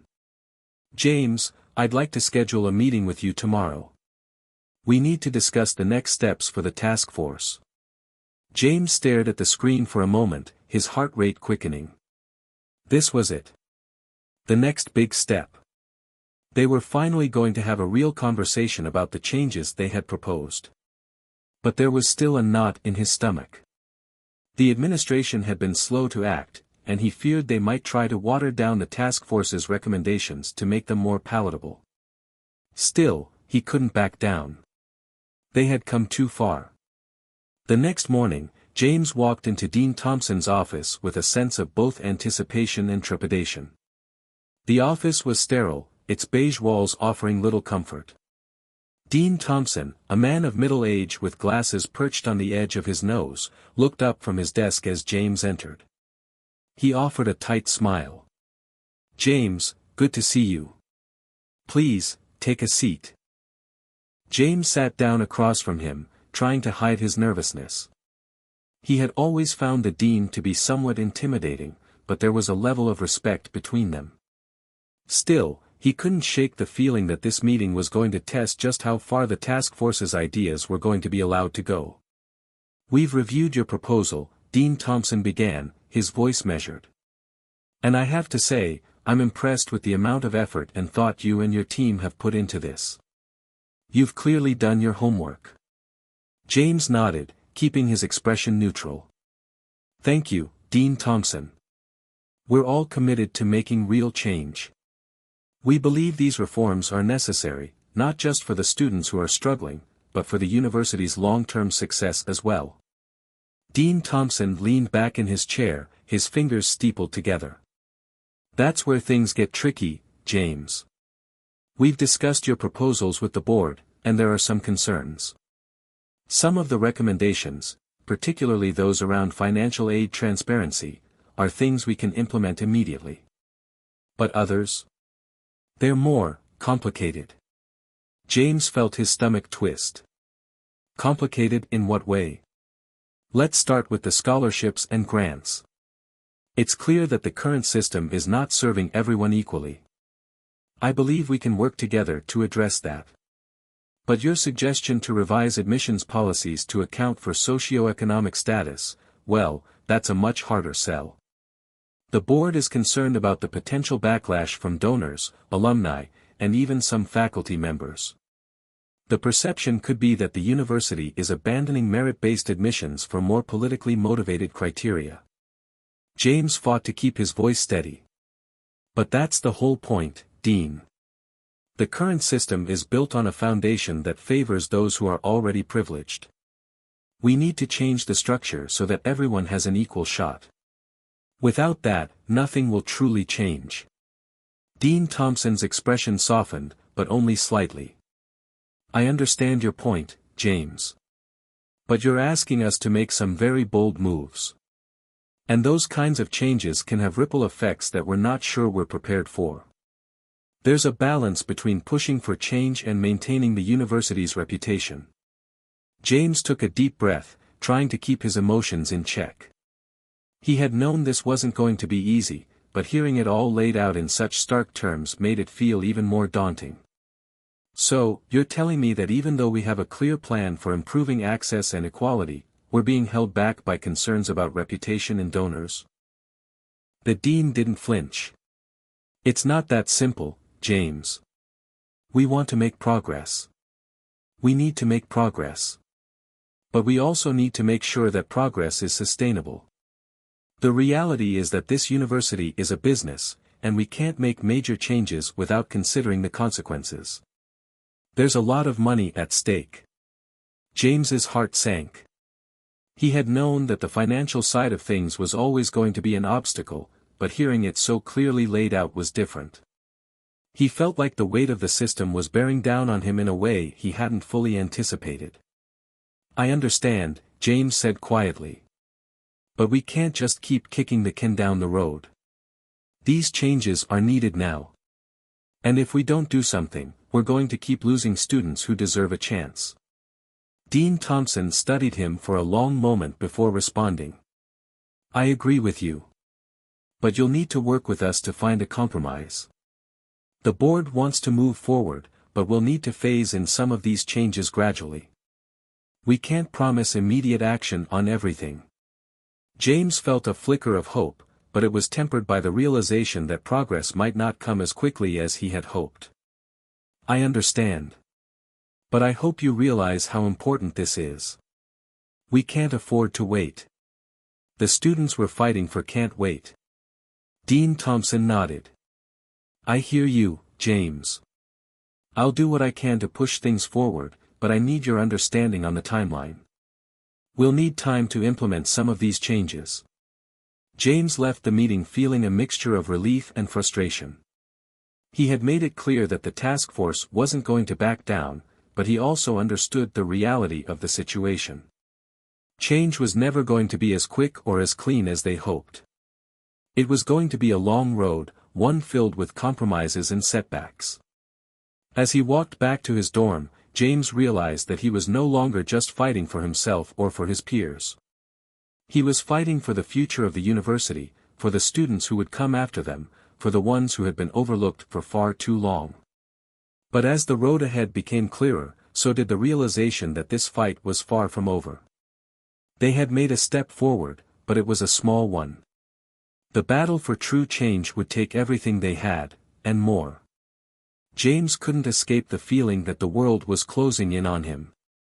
The weight of the task force's mission seemed heavier every day, and though the discussions with Dean Thompson had yielded some positive outcomes, the compromises were difficult to digest.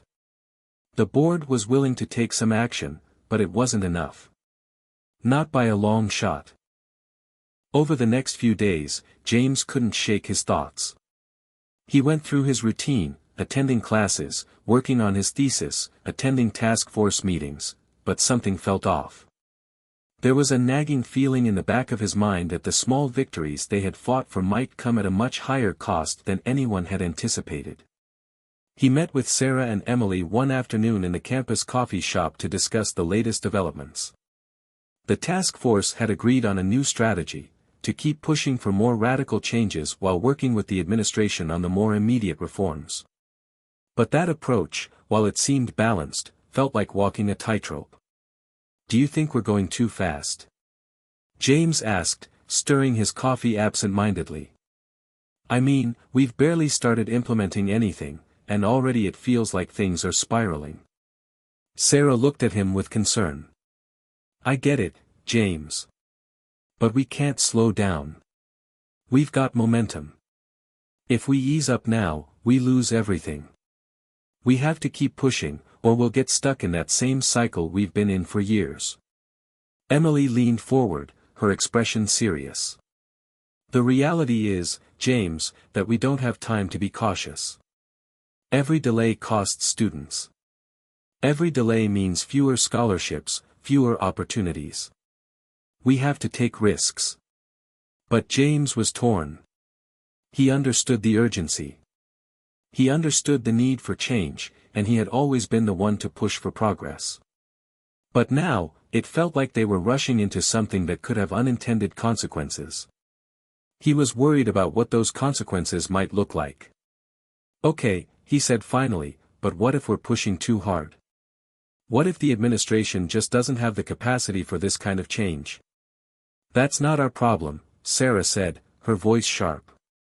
"The problem is that the system has never wanted to change. The fact that they're even acknowledging our proposals is a step forward. We can't stop now." The tension in the task force continued to build.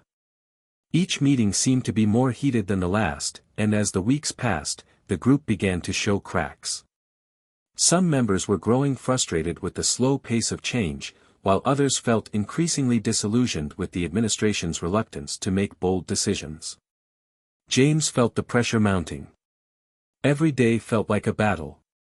Between his academic responsibilities, his commitments to the task force, and his personal doubts, he wasn't sure how much longer he could keep up the pace. And then, one morning, something unexpected happened. It was a Friday, and James had just finished a class when he received an urgent email from Sarah. "Meet me in the office as soon as you can. I've got some news. You won't believe it." James's heart raced as he made his way to the task force's office. When he arrived, Sarah was already there, pacing back and forth. "What's going on?" James asked, anxiety creeping into his voice. "I don't know how to say this," Sarah began, her eyes wide. "But there's been a leak. Someone from the administration got hold of our proposal and it's already out there. Someone's spreading it online." James's stomach dropped. "What do you mean it's out there? How? Why didn't we catch this?" "I don't know," Sarah said, her voice filled with frustration. "But it's all over social media now. The board's been scrambling to respond, and they're already saying they're reviewing the document internally." James felt a chill run through him. This wasn't just a setback. It was a disaster. The last thing they needed was for their internal proposal to be leaked before it had been officially reviewed or approved. "Who could have leaked it?" Emily asked, walking in just as Sarah finished speaking. "This is bad, James. Really bad. I don't know. But whoever did it has just jeopardized everything. If the board doesn't trust us to keep things confidential, they're not going to want to work with us anymore." Sarah's face was pale. This wasn't just a leak. It's a breach. It's out of our control now. And with the way the admin is spinning it, the public might turn against us. James's mind raced as he processed the situation. This wasn't just about a leak. This was about trust, trust between the task force and the administration, trust between the students, and trust with the public. If this was handled poorly, the entire movement could fall apart. "We need to act fast," James said, standing up, determination beginning to settle in. "We need to show the administration that we're committed to working with them, that we're not trying to force their hand. But we also need to control the narrative. If this goes unchecked, we'll lose everything." They quickly put together a plan. James would schedule a meeting with Dean Thompson, explain the situation, and try to mitigate the damage. Sarah would draft a statement addressing the leak and reiterating the task force's commitment to collaboration. Emily would reach out to the other members of the task force to ensure they all stayed on message and didn't act impulsively. Later that day, James sat in Dean Thompson's office, a knot in his stomach. He had rehearsed what he was going to say, but it didn't make the situation any less difficult. The dean had a neutral expression as James explained the situation, carefully outlining what had happened. "This is troubling," Dean Thompson said after a long silence. "I'm not sure how it got out, but I assure you, we'll look into it. In the meantime, you need to control the narrative. If this turns into a media circus, it will only hurt your cause." James nodded. "I understand. We're already working on a statement, but we wanted to make sure we're aligned with the administration before it goes public." "I appreciate that," Dean Thompson replied, his tone slightly softer. "But I need you to understand that this doesn't change the fact that your proposals are still under review. There's a lot of resistance to them, and this leak just adds fuel to the fire." James felt the tension in his chest tighten. "I understand, but we're still committed to making this work. We want to see change happen, but we can't do it if the process is derailed by a leak." Dean Thompson sighed. "I will do what I can to ensure this doesn't escalate. But I'm not going to sugarcoat it. You're in a difficult position now." James left the meeting with a heavy heart. The fight for change had taken a dangerous turn. He had always known that change was going to be difficult, but now, it felt like they were walking a tightrope. One wrong move, and everything they had worked for could come crashing down. As he walked back to the task force office, the weight of the situation settled over him. He had always believed in the power of their mission, but now, more than ever, he wasn't sure if they could pull this off. Would they be able to survive this setback, or would the forces against them finally crush their dream for good? The road ahead was uncertain, but one thing was clear: this fight wasn't over. And it was about to get even harder. The aftermath of the leak weighed heavily on James's shoulders. Despite the strategic responses from the task force, the media storm that followed had quickly escalated beyond anyone's control. Headlines flashed across the university's news feed, questioning the integrity of the proposal and casting doubt on the transparency of the task force. And, as the days passed, James could feel the momentum that had once been in their favor slipping through his fingers. The university had issued a statement, calling the leak unfortunate and promising an internal investigation, but that didn't stop the public scrutiny. The hashtag #TrustTheTaskForce began circulating, quickly gaining traction across social media as students rallied behind their cause. However, in the midst of all the fervor, some voices, particularly from wealthy alumni and influential faculty, began to speak out against the reforms the task force had proposed. The idea of changing the admissions system, especially to account for socioeconomic status, was being viewed by many as a radical shift they were unwilling to entertain. As the backlash grew, the task force's internal meetings became fraught with tension. The unity they had fought so hard to maintain was now under strain, and cracks in their resolve were beginning to show. One night, Sarah and Emily sat with James in their small office, going over the latest developments. The air was thick with frustration. "I'm telling you, we're losing them," Emily said, slamming a stack of papers on the table. "They're playing us. We gave them an inch, and now they're taking a mile.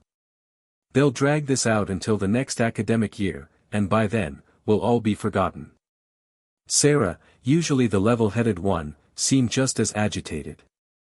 "The administration has already been hedging, James. I don't think they want to make real change. They'll throw us a bone here and there, but nothing that matters. And now with the leak, we're in a corner." James sighed deeply, rubbing his temples. He had expected pushback, but this was different. The leak had opened the door for all the skepticism, fear, and resistance to come pouring out.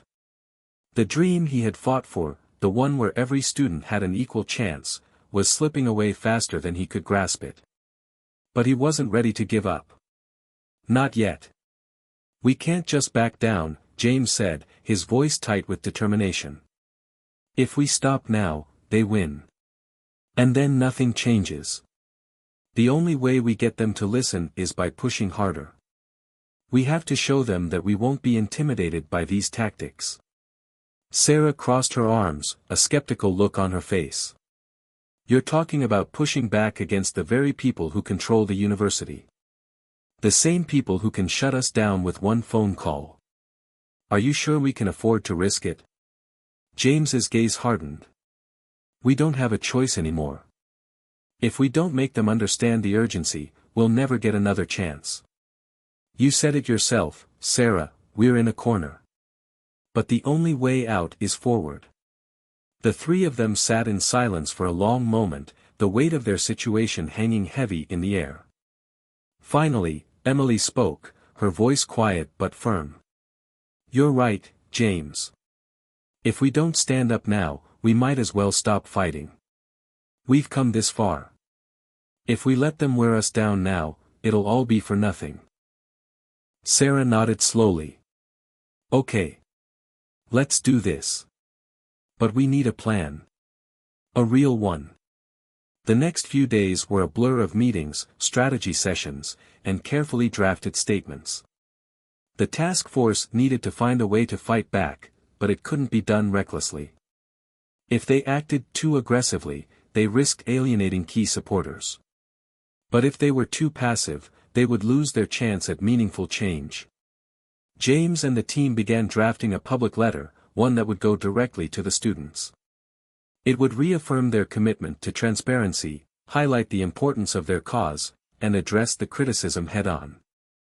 They needed to show the administration that the students were behind them, that this wasn't just an isolated effort, but a movement supported by the university at large.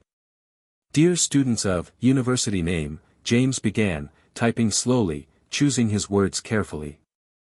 We are in the midst of a defining moment in our university's history. The mission of the Student Task Force is simple, to create a future where every student, regardless of their background, has the opportunity to succeed. A future where merit is not determined by the zip code you grew up in or the color of your skin, but by your passion, your dedication, and your potential. He paused and read over what he had written. He felt the weight of the words. They weren't just rhetoric. They were the truth that had driven him to this point.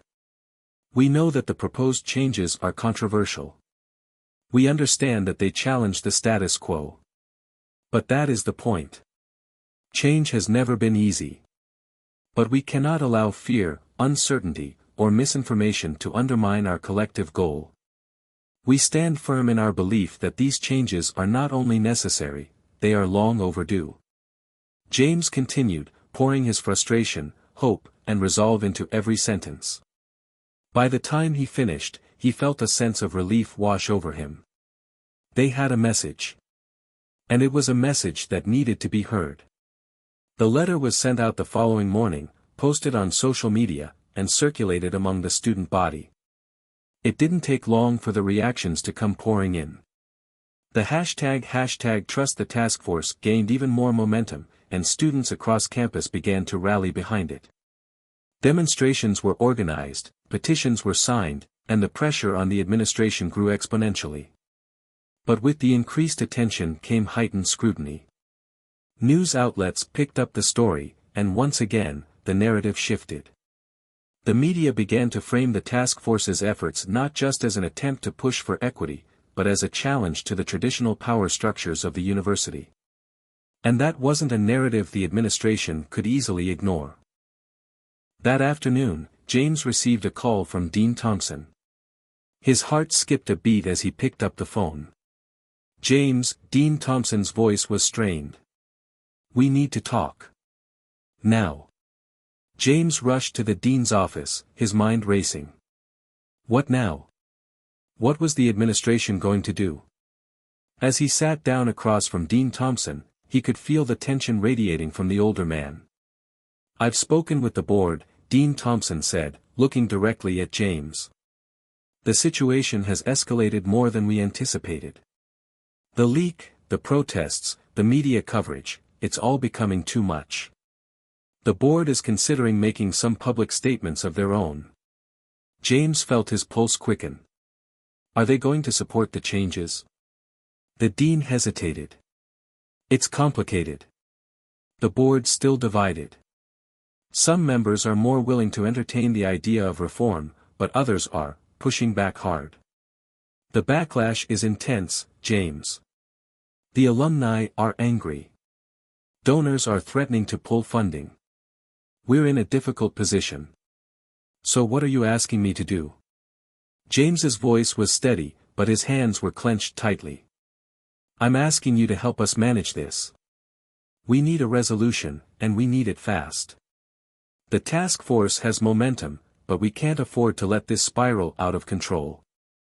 I'm willing to work with you, but you need to bring the pressure down. James's mind raced. Was this the compromise he had feared? Would he be forced to back down now, after everything they had fought for? I can't do that, Dean, James said, his voice unwavering. Not now. We've come too far. This is bigger than us now. Dean Thompson's expression hardened. Then you're pushing this university to the brink, James. You need to think carefully about what you're asking for. And in that moment, James realized the true weight of the battle they were fighting. This wasn't just about a proposal. This was about a system that had been in place for generations, and it wasn't going to let go easily. But James had already made up his mind. He wasn't turning back. Not now. Not ever. The days that followed James's conversation with Dean Thompson felt like a blur. Despite the growing pressure from the administration, the student body, and the media, James found himself more resolute than ever.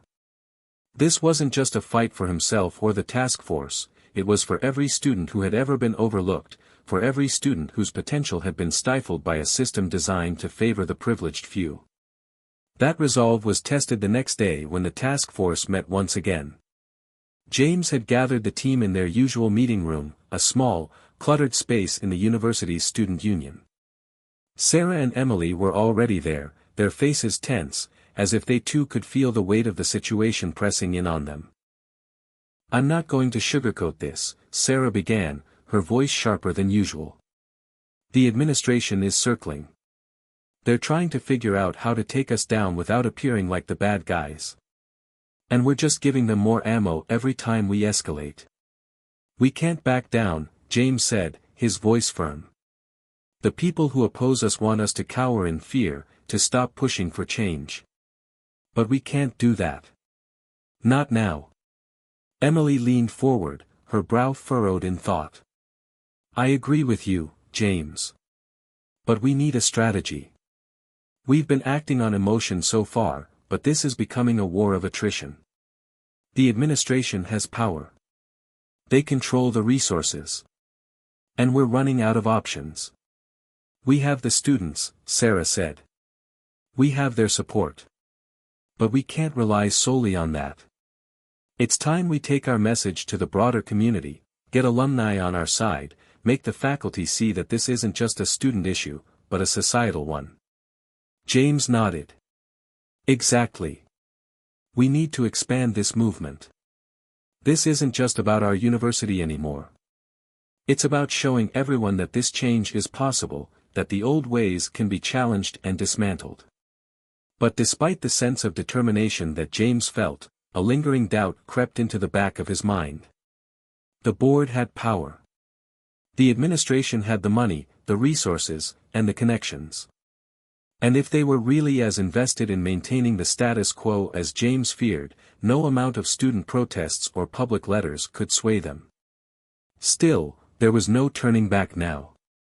That afternoon, the task force began drafting a new initiative, a call to action not just for students, but for anyone willing to join their cause. They crafted a public statement detailing the task force's vision for an inclusive, equitable future for students of all backgrounds, focusing not just on scholarships, but on reshaping the entire admissions process to reflect a more holistic view of merit. They invited everyone, faculty, alumni, students, to sign on as supporters of the reform. James and Sarah met with the university's media relations team to discuss how they could frame the movement. If they could get the right kind of press coverage, they could amplify the momentum and force the administration to take them seriously. As the proposal was made public, the task force's website crashed under the weight of incoming traffic. It wasn't just students, faculty members, alumni, and even some influential local activists were signing on in droves. There was power in numbers, and the energy was palpable. People were willing to lend their voices to this cause. James's phone was buzzing constantly. Texts from students, messages from supporters, even calls from media outlets wanting interviews. It was exhilarating, and overwhelming. But the pressure was building in ways he hadn't expected. Then came the email. It was from Dean Thompson, and it had a subject line that immediately sent a chill down James's spine: urgent request for a meeting. James had no choice but to respond. He agreed to meet with the dean that afternoon. When he arrived at Dean Thompson's office, the atmosphere felt different. The usual tension was there, but now it was compounded by an undercurrent of urgency. Dean Thompson sat behind his desk, a grim expression on his face. "James," the dean began, "this situation is becoming untenable. The board has reviewed the proposal again in light of the recent public support you've gathered. And I need to be blunt with you, we cannot move forward with this agenda." James felt his heart race. "What do you mean? After all of this, after everything we've done, you're telling me we're back to square one?" The dean's gaze was unyielding. "I'm telling you that while the administration has appreciated your initiative, this kind of upheaval is simply not feasible at this time. The backlash is too strong. We cannot risk further alienating our key donors, faculty, and alumni. The board has made their decision, they're withdrawing their support for this reform package." James's mind spun. His thoughts were a whirlwind of disbelief, frustration, and anger. "But this is exactly what we've been fighting for. This reform is not just necessary, it's overdue. How can you just throw it away like this?" Dean Thompson leaned forward, his voice calmer now. "I understand your frustration, James. But change, real change, doesn't happen overnight. The university needs time to process this. You're asking for a complete overhaul, and the reality is, we cannot risk tearing this institution apart. Not with the financial support on the line, not with the future of our faculty's involvement hanging in the balance." James stood there for a long moment, silence stretching between them. He wanted to argue, to shout, but instead, he just nodded. What could he say? The system had won, for now. "I see," James said quietly. "So, you're telling me this is over?" "I'm not saying it's over, James. But we need to approach this more gradually. We'll revisit the proposal, but not now. Not under these conditions." James's heart sank. They had reached an impasse, and in that moment, he felt as if the walls were closing in on him. The dean was right, the system wasn't ready for the kind of change the task force was demanding. But James refused to believe that was the end of the story. As he left Dean Thompson's office, a new determination began to take root inside him. If the administration wasn't ready to make the change he'd fought for, then they needed to be shown why it was necessary. He would find another way to get their message out, he couldn't back down now. Not after everything they had done. The fight wasn't over. It had only just begun. Later that evening, as James sat alone in his room, the weight of the conversation with Dean Thompson began to settle over him. The path ahead seemed more uncertain than ever before. But then, he thought of his mother's words. "You can't give up on what's right, James. Even when the world tries to hold you back, you have to keep pushing forward." With that in mind, James stood up, walked to his desk, and began writing. Not just a letter, but a plan, a new approach. This battle was far from over. And the administration was about to see just how far he was willing to go. The reckoning was coming. The next few days were filled with a restless energy that James couldn't shake. He had heard Dean Thompson's words, and he had processed the message, they weren't ready to move forward. But what he didn't hear was a definitive no. There was a loophole, a crack in the door that was still open. It was clear that the administration had backed down temporarily, not because they didn't agree with the idea, but because they feared the consequences of pushing too hard, too fast. And that fear was something James could use. He couldn't afford to wait for the administration to change their mind on their own. That much was clear. If he wanted to keep the momentum of the student movement alive, he needed to act fast. His plan now had to involve more than just public support, it needed to include strategic pressure. Pressure on the university, on the donors, on the influential faculty members. And the best way to do that was through the people who mattered most, the students, the public, and the media. James spent that night drafting a new manifesto, a detailed letter that would not only reinforce their commitment to change but also lay out their plans for mobilizing their next steps. He knew he needed to articulate the urgency of their cause, and the broader implications of allowing systemic inequality to persist. "This is more than a campaign for the university's admissions process," he wrote. "This is a movement to dismantle the barriers that prevent talented individuals from reaching their full potential. We will no longer sit quietly and wait for others to decide when it's our turn. It's our turn now, our time to define the future of education." By morning, the manifesto was ready. James, Sarah, and Emily worked quickly to get it circulated across social media platforms, through email lists, and on student message boards. This time, they weren't just asking for support, they were calling for action. They announced a rally, an urgent protest on campus the following week, and they made it clear, this was their final stand. Either the administration would listen, or the student body would escalate their actions. But James knew they couldn't just rely on the same tactics.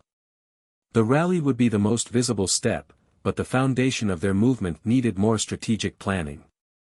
They had to engage not just the students, but also external forces that had the power to influence the administration. The first step in their new strategy was meeting with key faculty members who had supported the reform ideas in principle but had remained silent in the wake of the backlash. James knew that the faculty, particularly those in the social sciences and humanities, were key to swaying the administration. He couldn't just appeal to the students, he needed to win over the academics who saw the long-term value of the reforms. The meeting took place in the history department's common room. It was a modest space with bookshelves lining the walls and windows that overlooked the university's sprawling campus.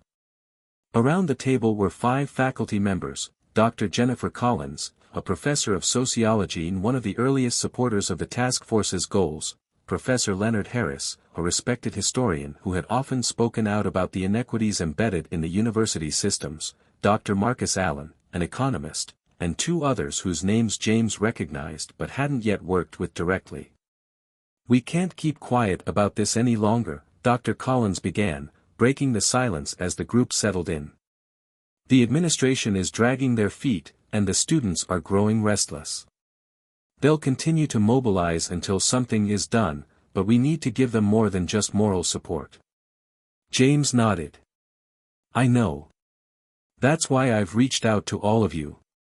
We need a clear, unified message from the faculty. The board listens to you all. If you publicly endorse this, it will force their hand." Dr. Collins exchanged a glance with Professor Harris, who leaned back in his chair, his arms crossed. "I'm not against this, James," he said. "But I also know how these things work. Public endorsement isn't enough. The administration is powerful, and they'll find ways to downplay your efforts. We need something more than a few speeches and petitions." James's pulse quickened. "What do you mean?" "Think about it," Dr. Harris continued.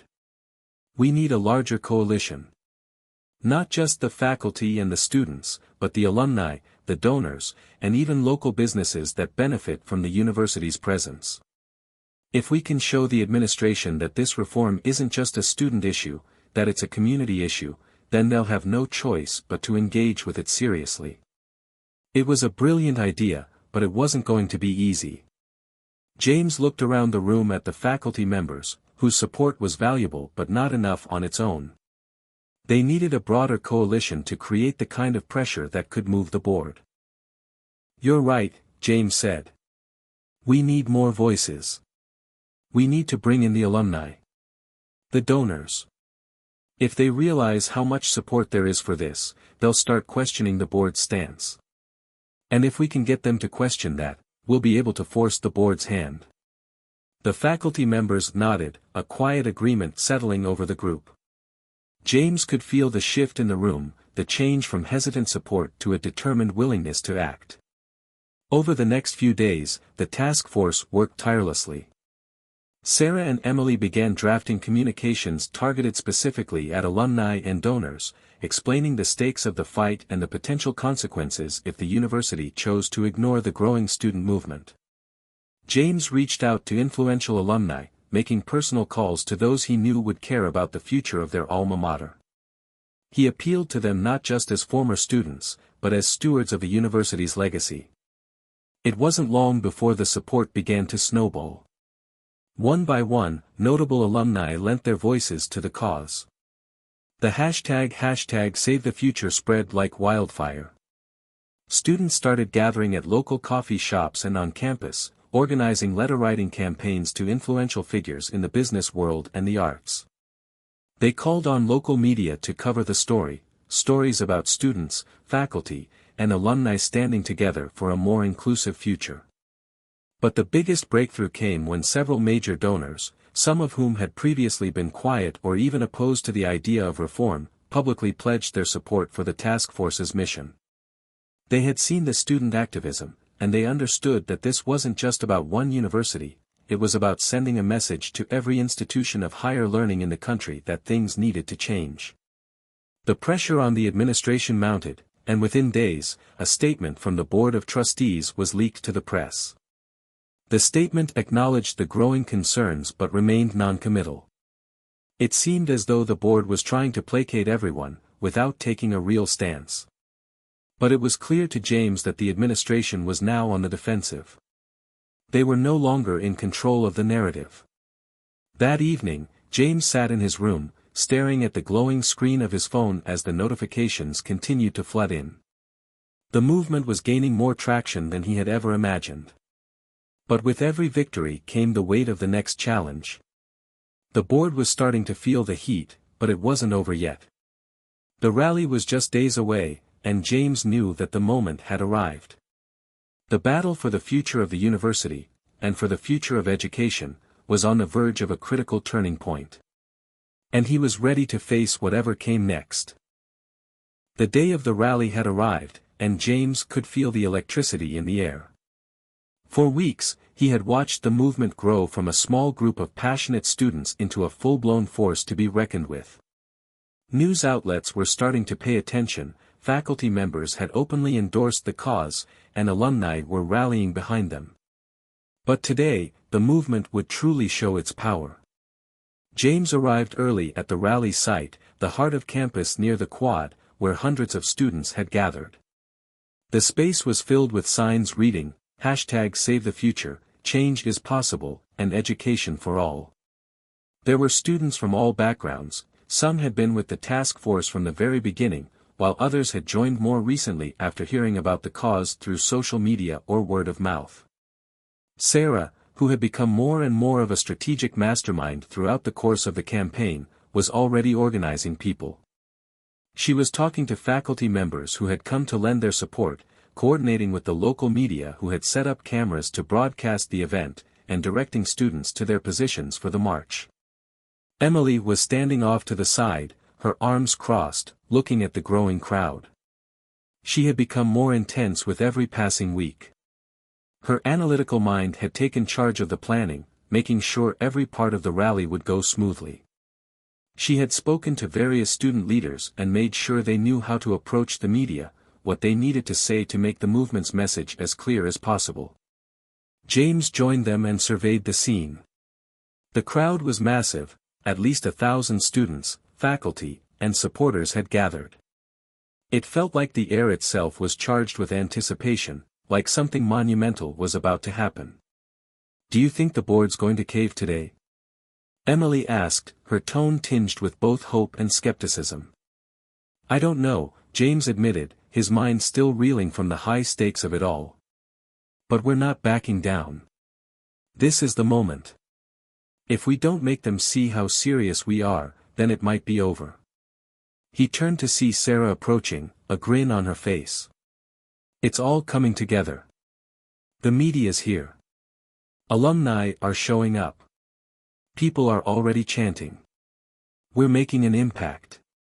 Before James could respond, a figure appeared at the front of the crowd, Professor Leonard Harris.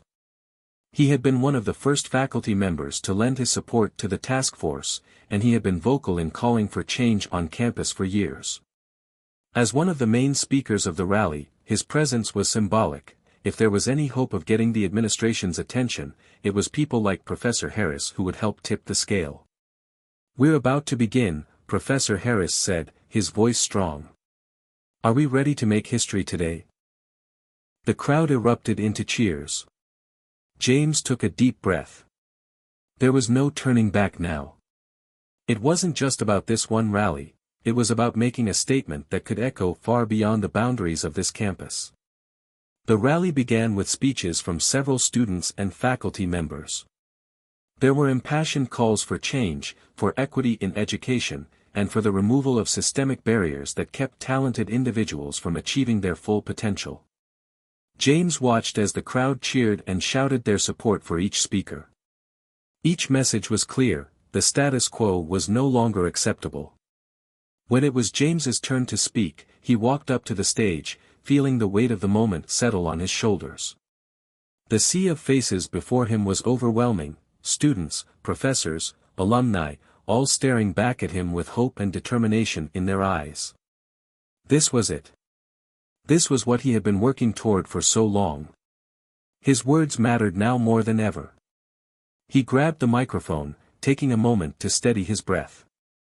"Thank you all for being here," James began, his voice echoing across the quad. "Today, we are not just fighting for change at this university. We are fighting for every student who has ever been told that they aren't good enough. For every student who has been excluded, dismissed, or ignored. For every student who has ever been denied the opportunity to succeed because of their race, their background, or their circumstances. This is bigger than us. This is bigger than this university.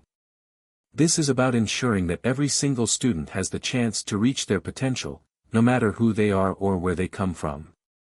A roar of applause erupted from the crowd, and James could feel the energy in the air shift. This was not just a protest, it was a movement that had the power to change the course of history. "We are here today," he continued, "because we know the system is broken. We know that there are powerful forces trying to keep things the way they are, forces that want us to remain silent, to accept a world where only the privileged get ahead. But we are telling them today that we will not be silenced. We will not accept their system anymore. We will not wait for them to decide when it's our turn. We will make our turn now." The crowd cheered even louder, their voices rising in unison.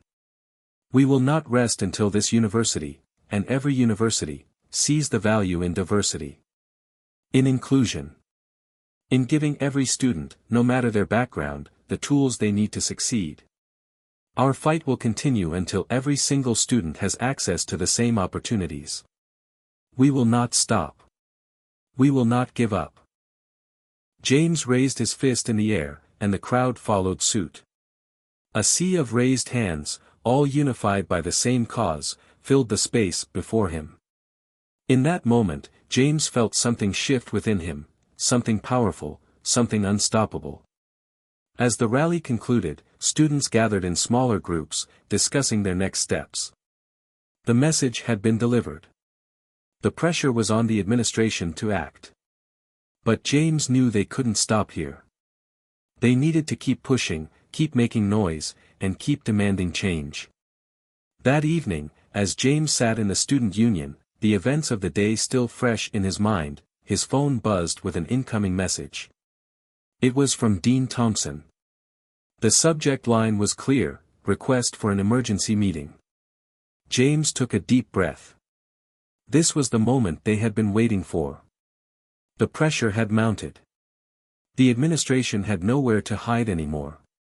He clicked the message. "James," the email began.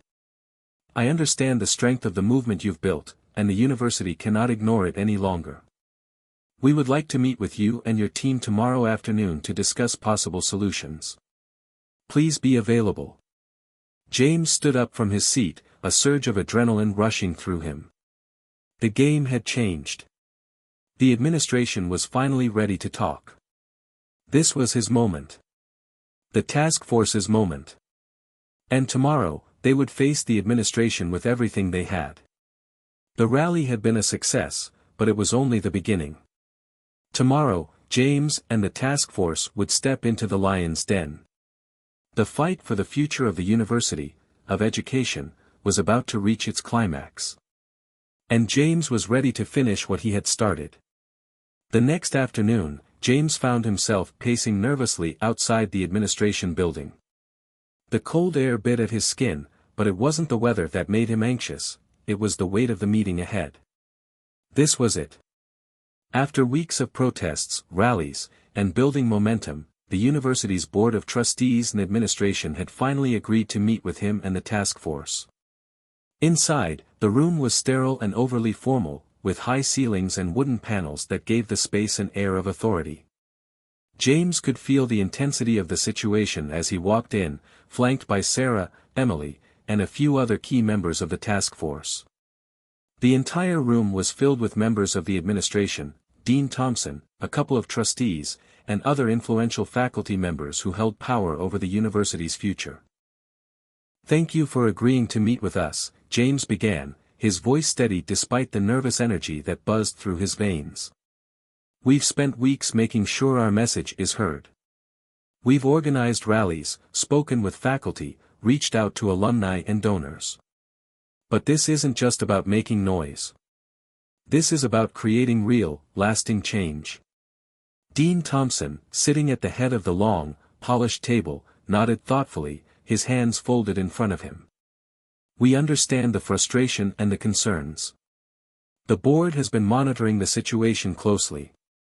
Emily stepped forward, her eyes sharp. "You've seen the rallies. You've seen the media coverage. It's clear that the students aren't backing down, and the longer the administration waits, the harder it will be to keep control of this situation. You can't afford to ignore us any longer." Dean Thompson sighed, clearly irritated by the directness, but he didn't interrupt. James had expected that. The administration was used to being in control, and they weren't used to being challenged in this way. But he wasn't here to tiptoe around. They needed to understand the urgency of the moment. "We're not here to ask for just a few changes," James continued.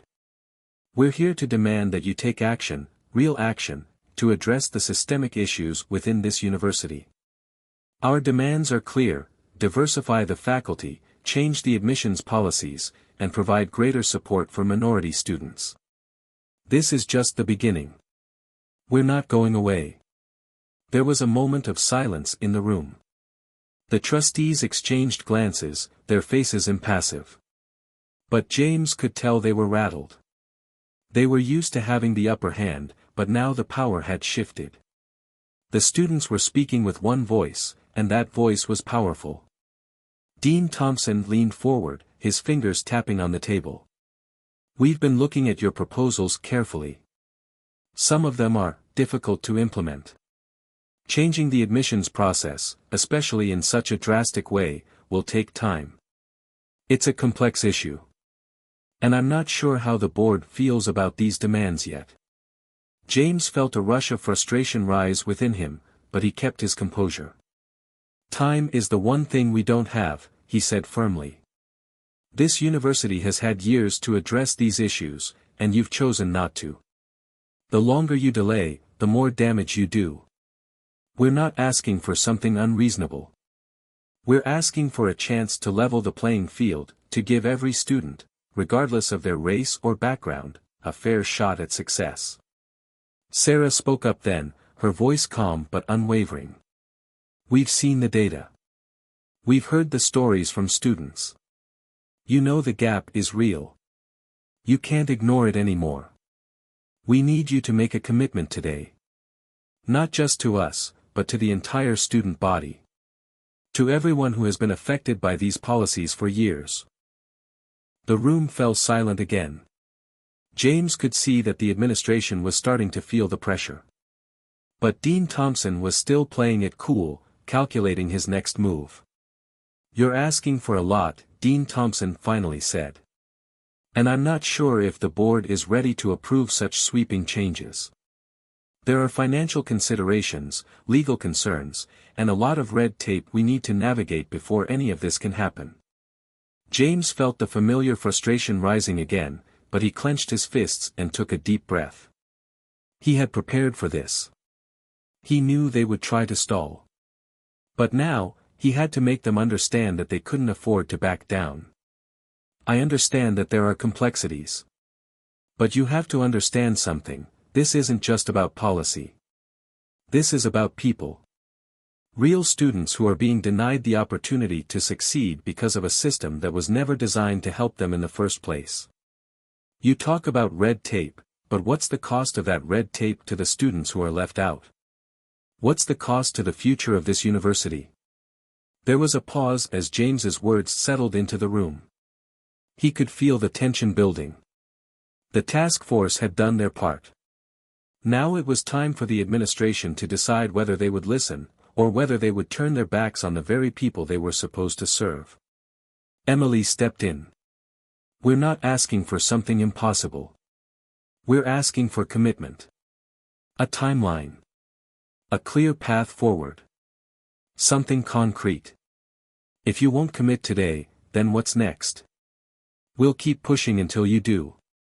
Dean Thompson's expression darkened, but there was a hint of resignation in his eyes. I'll take your demands back to the board. We'll meet again next week to discuss the options. But understand this isn't a simple fix. There will be consequences for the university. Consequences we'll all have to live with. I'm aware of that, James said firmly. But the question is, can you live with the consequences of not acting? Of ignoring the voices of your students, the people who are here to learn and grow under your watch? We will not be silenced. Dean Thompson didn't respond right away. Instead, he nodded slowly, then turned his attention to the other members of the board, clearly expecting them to back him up. They exchanged looks, murmuring softly amongst themselves. Finally, after what seemed like an eternity, Dean Thompson stood up. We'll do our best to address these issues. I can't promise anything right now, but we're listening. We'll meet with the board, and we'll see what we can do. James stood as well, his eyes fixed on the dean. That's all we ask. But we expect action, not just words. If we don't see progress, we'll be back. And we won't back down. With that, the meeting ended, and the task force walked out of the room, their steps heavy with the knowledge that their work was far from over. The administration had agreed to listen, but the true test was yet to come. Would they follow through? Would they make the necessary changes? Or would they continue to drag their feet, hoping the movement would die down? James didn't know. But he wasn't about to let up. He knew that whatever happened next, they would keep pushing. For the future of education. For the future of every student who had ever been told they didn't belong. The battle was far from over. But today, they had taken one step closer to victory. The days after the meeting with the administration were filled with a tension that none of the task force members could shake. James spent hours in his dorm, staring at his phone, hoping for an email, a call, anything that would signal movement from the administration. He couldn't help but replay the meeting over and over in his mind. They had given him the usual promises, the kind that left the door wide open for inaction. The problem was, he wasn't sure how much longer the students could afford to wait. Do you think they'll actually do anything? Sarah asked one afternoon as the group gathered in their usual spot in the student union, surrounded by textbooks, laptops, and an overwhelming sense of impatience. James sat back in his chair, running a hand through his hair. I don't know. They promised they'd talk to the board. But it's all just talk until we see real action. The longer they wait, the more it feels like they're trying to buy time until things blow over. Emily, who had been quietly observing the group, finally spoke up. We can't just sit here and wait for them to act. We need to keep the pressure up. If we do nothing, they'll think we're losing steam. If we go silent, they'll think they can get away with ignoring us. James nodded in agreement. Exactly. But the problem is we need something concrete, something to force their hand. I agree, Sarah added, but we have to be strategic. We can't just do more of the same. We need something bold. Something that demands attention. James felt a sense of urgency rise within him. The longer the administration took to respond, the more frustrated the students became. The protests and rallies had drawn attention, but they needed to escalate the movement without turning into a divisive force. They needed unity and a well-thought-out plan that kept the momentum alive. We need a bigger stage, James said, his voice gaining strength. A press conference. A campus-wide event that will force the administration to speak. We can't let them keep us in limbo. Emily's eyes lit up at the idea. That's actually brilliant. A formal press conference. We'll invite the media, alumni, faculty, everyone. It's public, it's unavoidable, and it'll make the board uncomfortable. Sarah smiled, clearly approving of the plan. I love it. We'll get people from all sides. Students, professors, alumni, anyone who's willing to speak out. Let's bring the conversation to them. Make it impossible for them to stay quiet. The task force quickly got to work. Over the next few days, they began organizing the event with the same precision and dedication they had applied to everything else. They contacted reporters from local newspapers and TV stations, set up a date for the press conference, and began rallying support from faculty members who had been sympathetic to their cause. They even arranged for the student body president to be present, knowing that the symbolic presence of student leadership would send a powerful message. As the day of the press conference drew closer, James felt the weight of the moment settle on his shoulders. This wasn't just another rally, it was their final push, their way of saying to the administration, this is no longer negotiable. It was their chance to ensure the demands weren't just heard but acted upon. The day of the press conference arrived, and the air was thick with anticipation. The designated venue was packed to the brim with students, faculty, and media personnel. Cameras flashed, reporters jockeyed for the best position, and the buzz of excitement was palpable. James stood at the front of the room, flanked by Sarah, Emily, and other task force members. The stage had been set. Do you think they'll show up? Sarah whispered, a hint of nervousness in her voice. James shook his head. I don't know. But it won't matter. If they don't show up, we'll keep pushing until they do. The doors opened, and in walked Professor Leonard Harris. His presence on stage was a reassurance to James. As one of the earliest faculty members to support the movement, his endorsement meant everything. He had even gone so far as to encourage other faculty members to join the cause. If there was anyone who could make the administration listen, it was Professor Harris. The press conference began, and James took the mic first, his voice steady despite the fluttering in his chest. He was nervous, this was the culmination of everything they had fought for. But he knew they had no choice but to go all in. Thank you all for coming today, James began, his words carrying across the room. We are here because our voices, as students of this institution, have not been heard. For years, we've watched as systemic barriers have kept students, particularly students of color, from succeeding in the ways they should. We are not here to beg for change. We are here to demand it. A murmur of agreement rippled through the crowd, and James could feel the room come alive with energy. We've spent the last several weeks organizing, speaking out, and raising awareness, he continued. And today, we are making our message loud and clear. We will not stop until the administration takes responsibility for the inequities that exist in this university. It is time for real change. As James spoke, he could see that the media was paying attention. Cameras were trained on him, reporters scribbling notes, students nodding along in agreement. The pressure was on now.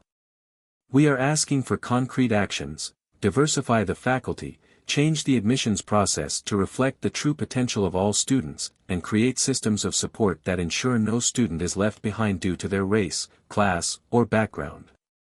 These are not negotiable demands. These are the changes that will ensure a fair and just future for this university. James paused, letting his words settle in the air. The room was silent, but there was a weight to the silence, one that felt like it was pregnant with the possibility of change. Professor Harris stepped up next, his presence commanding respect. As an educator, I can tell you that these students are not asking for the impossible. They are asking for what every student deserves, an equal opportunity to succeed. And it is the responsibility of this institution to provide that. The status quo is no longer acceptable. We must act. The applause that followed was deafening. James could feel the collective support from the crowd, and he knew this was the turning point. If the administration was watching, they could no longer afford to ignore the force of this movement. The press conference ended with more statements from faculty members and student leaders, each one reinforcing the central message: change was not optional, it was necessary. As the last reporter left the room, Emily turned to James. "We did it. We made them hear us." James nodded, but there was no sense of satisfaction on his face, at least, not yet. "We've done our part. Now, the ball's in their court." The next day, an email arrived. This time, it was from Dean Thompson, and the subject line read, "Final decision on task force demands." James opened it, holding his breath. This was it. Would the administration follow through, or would they turn their backs once again? His eyes scanned the email quickly, and when he reached the last paragraph, he felt a sense of cautious optimism. "We have reviewed your demands and the materials you provided. After careful consideration and discussions with the board, we have come to the conclusion that action must be taken. We are committed to instituting changes to diversify faculty, re-evaluating our admissions process, and providing enhanced support for underrepresented students. A detailed plan will be developed and shared with you in the coming weeks." James exhaled a breath he hadn't realized he was holding. They had won. The task force had pushed the administration to act. The change they had fought for was finally within reach. But even as the weight of the victory settled in, James knew this was only the beginning. The real work was about to start. The victory was sweet, but it didn't take long for James to realize that the real work was just beginning. The administration had agreed to the demands, but the changes would take time, perhaps more time than anyone expected. The task force had secured a commitment, but now they had to make sure that commitment didn't fade away into bureaucracy. The email from Dean Thompson had promised action. However, there was no timeline attached, and the specifics were vague. It was enough to give the students hope, but not enough to reassure them that change was imminent. James knew that if they wanted to make sure the administration didn't backtrack, they would have to stay vigilant. That evening, the task force gathered in their usual spot at the student union, a place now marked with the fingerprints of their collective efforts. The mood was one of cautious optimism, but James could feel the tension. Everyone knew that the battle wasn't over. They had won a battle, but the war for equity and justice on campus would be a long one. "All right, team," James started, looking around at the faces that had become familiar to him over the past few weeks. "The administration has made their move. But this is just the first step. We need to keep pushing, to hold them accountable. We can't let them sweep this under the rug." Sarah nodded. "Agreed. We've seen this before. A few promises here, some flowery language there. But we need them to show us the action. We need to be involved in every stage of the process." "Exactly," James replied. "We can't let them just pass this off to committees and expect it to get done on its own. We need transparency, a real plan, and concrete deadlines. We can't let them drag this out for months." Emily leaned forward, her eyes sharp. "And we need to keep the students engaged. We can't lose the momentum we've built. We need to organize smaller events, keep the conversation going, and make sure everyone knows what's happening. If we disappear now, we lose our leverage. James smiled, appreciating the energy Emily brought to the table. You're right. We need to make sure the pressure stays on. And we need to make sure the administration knows that we're watching. If they don't hold up their end of the bargain, we'll be right back where we started, except now, everyone knows we won't back down. For the next few weeks, the task force focused on ensuring that the administration followed through on their promises. They began attending board meetings, demanding regular updates on the progress of the changes. They met with faculty members to ensure that the diversity initiatives would be implemented across all departments. They collaborated with other student organizations to create a unified front, keeping the energy of the movement alive and making sure the student body stayed involved. James often found himself reflecting on how far they had come since that first meeting with Dean Thompson. It had been a long and difficult journey, but the task force had pushed through every obstacle. They had faced apathy, resistance, and even outright hostility from some of the administration, but they had never given up. And now, it was paying off. One afternoon, James received a call from Dean Thompson's office. It was unexpected, but after everything they had been through, he knew that the meeting couldn't be avoided. You wanted an update on the changes we discussed, Dean Thompson said when James answered. The board has decided to move forward with a revised diversity plan. We'll be rolling it out in phases over the next year.